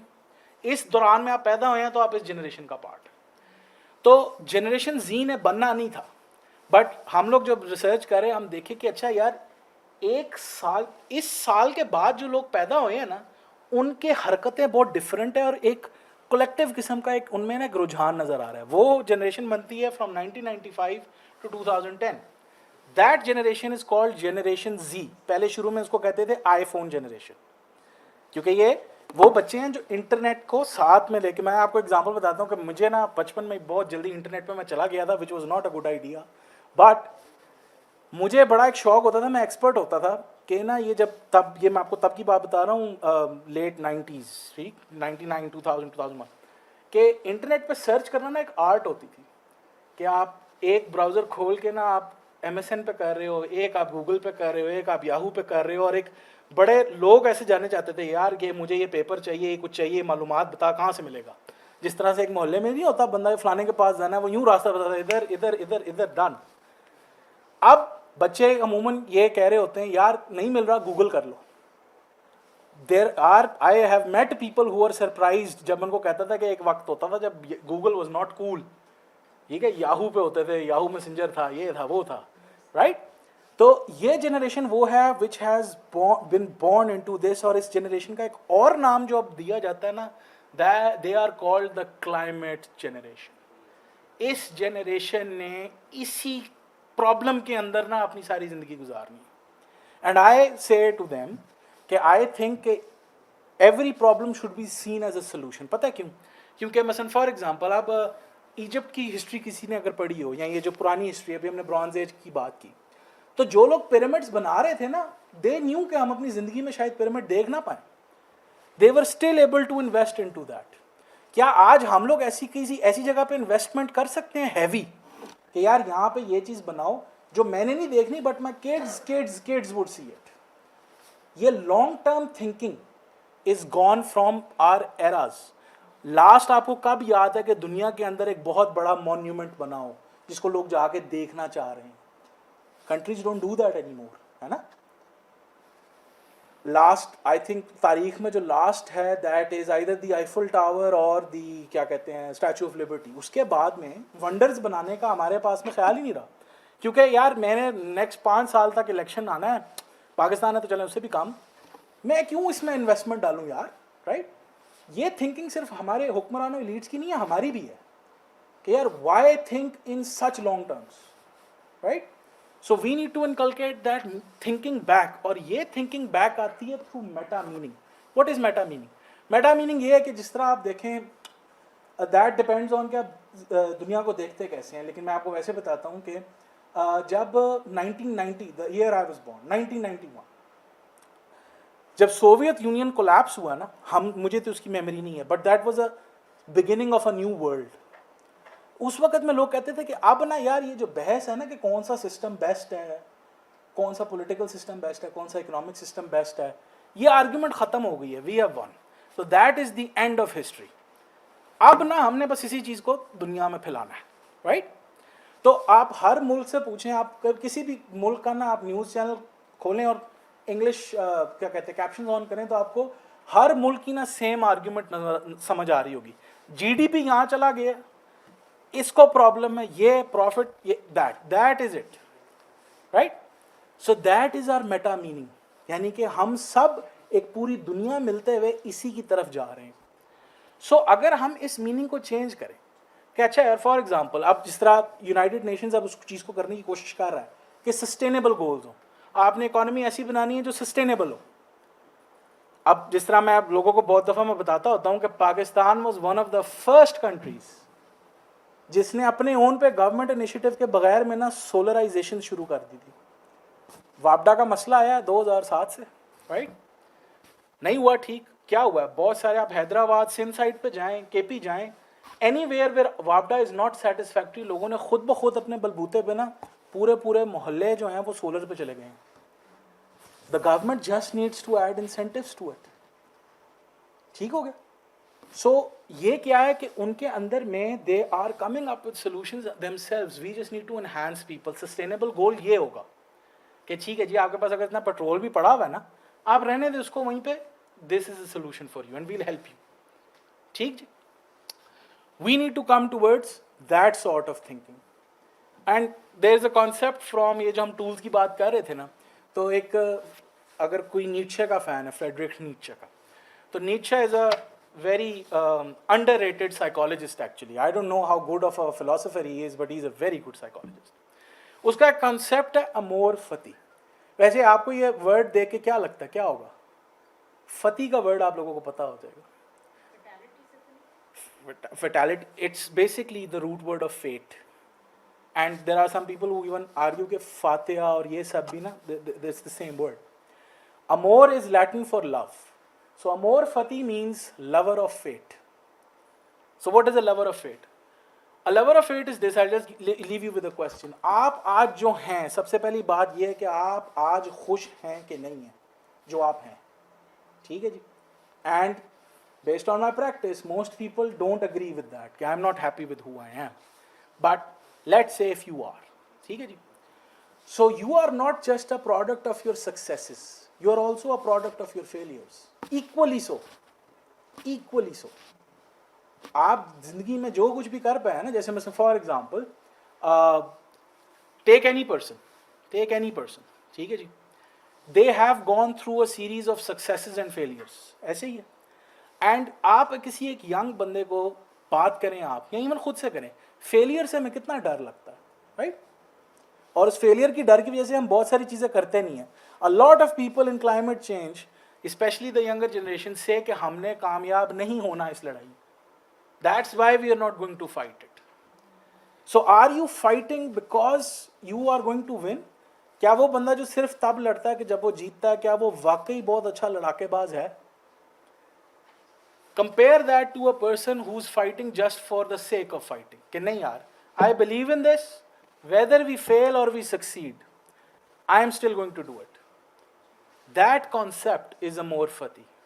कि पहली बात में ये कि आप अगर आज अपनी ज़िंदगी के साथ खुश नहीं है ना, you have to ask yourself why, and then you have to make a life जिसके एंड के अंदर में you are happy, you are content, you are satisfied जो आप बने हैं. जैसे I tell you, I am a failed doctor, ठीक है जी? नहीं, MBBS का पेपर ख़राब करके ऐसा कुछ नहीं हुआ. आई ट्राइड, वो आपने बहुत सीरियस शक्ल बना रही थी, इसलिए मैं क्लैरिफाई कर दूँ. मैंने MCAT का, जब मैंने MCAT देना था ना, तो सेल्फ फाइनेंस स्कीम्स थी, मैंने खुशकिस्मती से कर लिया. A लेवल्स उस वक्त में था, बहुत अच्छा है. मार्क्स गिर गए, MCAT देने गए तो भाई होगा चक्कर ही कोई नहीं, ठीक है, बहुत दरवाजा चलो. सो अगर मैं, if I talk to the 18-year-old me who really wanted to be a doctor, I am a failed doctor to this day. तब से लेकर आज तक I am a failed doctor. I could not get the marks I needed to be in a medical education program, ठीक है? तो आज जो अगर मैं अच्छा साइकोलॉजिस्ट हूँ ना, that's the same person who is a failed doctor. So I, in my journey, I needed to fail as a doctor in order to be a very good psychologist. जब मैं इस जर्नी को देखता हूँ अपनी, यानी कि मैं इस फेल्ड डॉक्टर को ना इस कामयाब माहिर नफ्सियात से अलग कर ही नहीं सकता. They are the same person. तो इसका मतलब ये है कि वो इवेंट जिस वक्त में मैं बहुत सेंटी हो गया था, ठीक, that was actually eight 10-20 years later, that was a very good thing that happened to me. I think आज मैं अगर सोचूं तो मुझे लगता है कि मैं शायद एक एवरेज डॉक्टर होता, not very good, but I am a psychologist who really likes psychology, so that is a better deal for me. So इसलिए अगर कब मेरे पास में अगर कोई kid comes कि जी मैंने I wanted to go into NAST या this or that, अगर ये नहीं हुआ, maybe that's a very good thing, maybe that will lead you into something जो आपने expect नहीं किया. If you look back at it, you like the fact that you failed here. That concept is called amor fati. तो अगर हम इस तरह के tools लें कि why don't we do something in which we are going to fail? We know that. Let's do it in any case. Why don't we live in a way where we are beyond successes and failures? Why don't we live this way? That, I would like to leave you with that question, because I told you I'm going to give you the right questions, not answers. And I would like to conclude on this point कि बहुत सारे लोगों को आप internet पे ये देखेंगे कि इट्स टू लेट, हमने टिपिंग पॉइंट्स क्रॉस कर दी हैं, अब कुछ नहीं हो सकता, बस तैयारी करो, तुसी ना पहाड़ा च प्रॉपर्टियां लो क्योंकि सब कुछ वग जाना है, ठीक है जी, ये पकड़ो वो पकड़ो. It is never too late. जिस दिन से हम काम करना शुरू कर देंगे, we are going to head somewhere which is better, because we are going to make it better. इसका एक बहुत अच्छा एग्जाम्पल इस तरह से आता है. फॉर एग्जाम्पल, पिछले 400-500 सालों से कंपेयर किया जाए आज, तो यूरोप में आज दरख्त ज़्यादा है, फॉरेस्ट ज़्यादा है, राइट? तो नेपोलियन के यूरोप से ज़्यादा फॉरेस्टेड यूरोप आज के लोग देख सकते हैं। रिकवरी हुई है, देर आर अदर प्लेसेस। आप में से जो थोड़े से लोग बड़े हैं, मैं I tell you my first experience of climate change जो पता लगा था। I was in class 3 and I remember this very well. तो WWF वाले आए थे। WWF वालों ने, आई लव्ड देम, क्योंकि मेरा ख्वाब था कि मैंने बिना ये जानवरों के साथ काम करना। आई थिंक हर किसी का जिसने नेट जियो देखा था ना, उसका बन गया था। ये आए and they showed us a few movies, कुछ फिल्में इन्होंने दिखाई जिसके अंदर में ग्लोबल वार्मिंग और ओजोन लेयर का होल ये इन्होंने बताया। और मैं क्लास 3 का बच्चा होते हुए मुझे जो खौफो हिरासत फील हुई ना कि माय ये हो रहा है, और वो भी ये जो परफ्यूम लगाते हैं और ये एसी फ्रिज, इसकी वजह से, बस ठंडे खाने की वजह से ये कर दिया इन्होंने, ये क्या बात है? I got very scared. और मुझे अभी भी बात ये मजे की लगती है कि मैं आई एडवाइस पीपल दिस कि यार छोटे बच्चों को बुला के ना कि बेटा ओके क्लाइमेट चेंज आ रहा है, world is burning up and we are all going to die, चलो अब बेल बज गई है, जाओ लंच करो, घर जाओ। This is a very bad idea. लेकिन in the age at class 3 उस वक्त में, अगर आपको कुछ लोगों को याद हो, Captain Planet was going to come in a couple of years, ठीक है? तो आई वॉज अ प्लैनेटियर। मैंने अपने मोहल्ले इर्द गिर्द जो बंदा मुझे जहाँ नज़र आया ना, उसके साथ में मैंने शुरू कर दिया कि जी फ्रिज लेना है, एसी लेना है ना, CFC फ्री करना है आपने। मैं छोटा सा, आई वॉज एन एडवोकेट कि I was like we are going to do something. और मुझे खुशी की बात ये होती है कि आज आपको पता है, today the ozone layer, the hole in the ozone is healing, it has been healing, so we did something. अब CFCs जो हैं, क्लोरोफ्लोरोकार्बन्स, जो ओजोन लेयर को जाकर ख़राब करते हैं, ये बेसिकली कूलेंट गैस थी। फ्रिज, फ्रीज़र, एसीज और इवन परफ्यूम्स में ही होती थी, एरोसोल्स में होती थी। ये दुनिया भर में बैन हुई है, कम हुई है, and the ozone layer has been healing ever since. तो हमारे पास में तारीख में रहते हुए वो सक्सेसेस हैं कि जब हमने मिल के किया एक काम, तो there was an effectiveness, there was something that was done, ठीक? And I feel like a part of that victory is mine, क्योंकि मुझे याद है क्लास 3 में, आप सोचें किसी रवायती बंदे को आप मोहल्ले में बैठ के समझाया कि जी अंकल जी आपने अगर फ्रीजर लेना ना, तो ऐ नहीं लेना है, वो पुत्र क्यों? And imagine talking to them as a child and convincing them otherwise. Nobody taught nothing, and this was not just me, this was everybody there back then. तो हम लोग, we have successes of this, ठीक? I think we can still do it this way if we collect and we work together, and the first thing that we take into account is that we have to take care of ourselves in order to be successful at this in any way, shape or form. ठीक है जी, अब thank you so much. And by the way, if anybody wants to email me for anything, this is an email which I own and operate. Please go ahead and connect if you want to. Thank you so much. Any questions, any comments, I'd gladly take them. Thank you ji, thank you.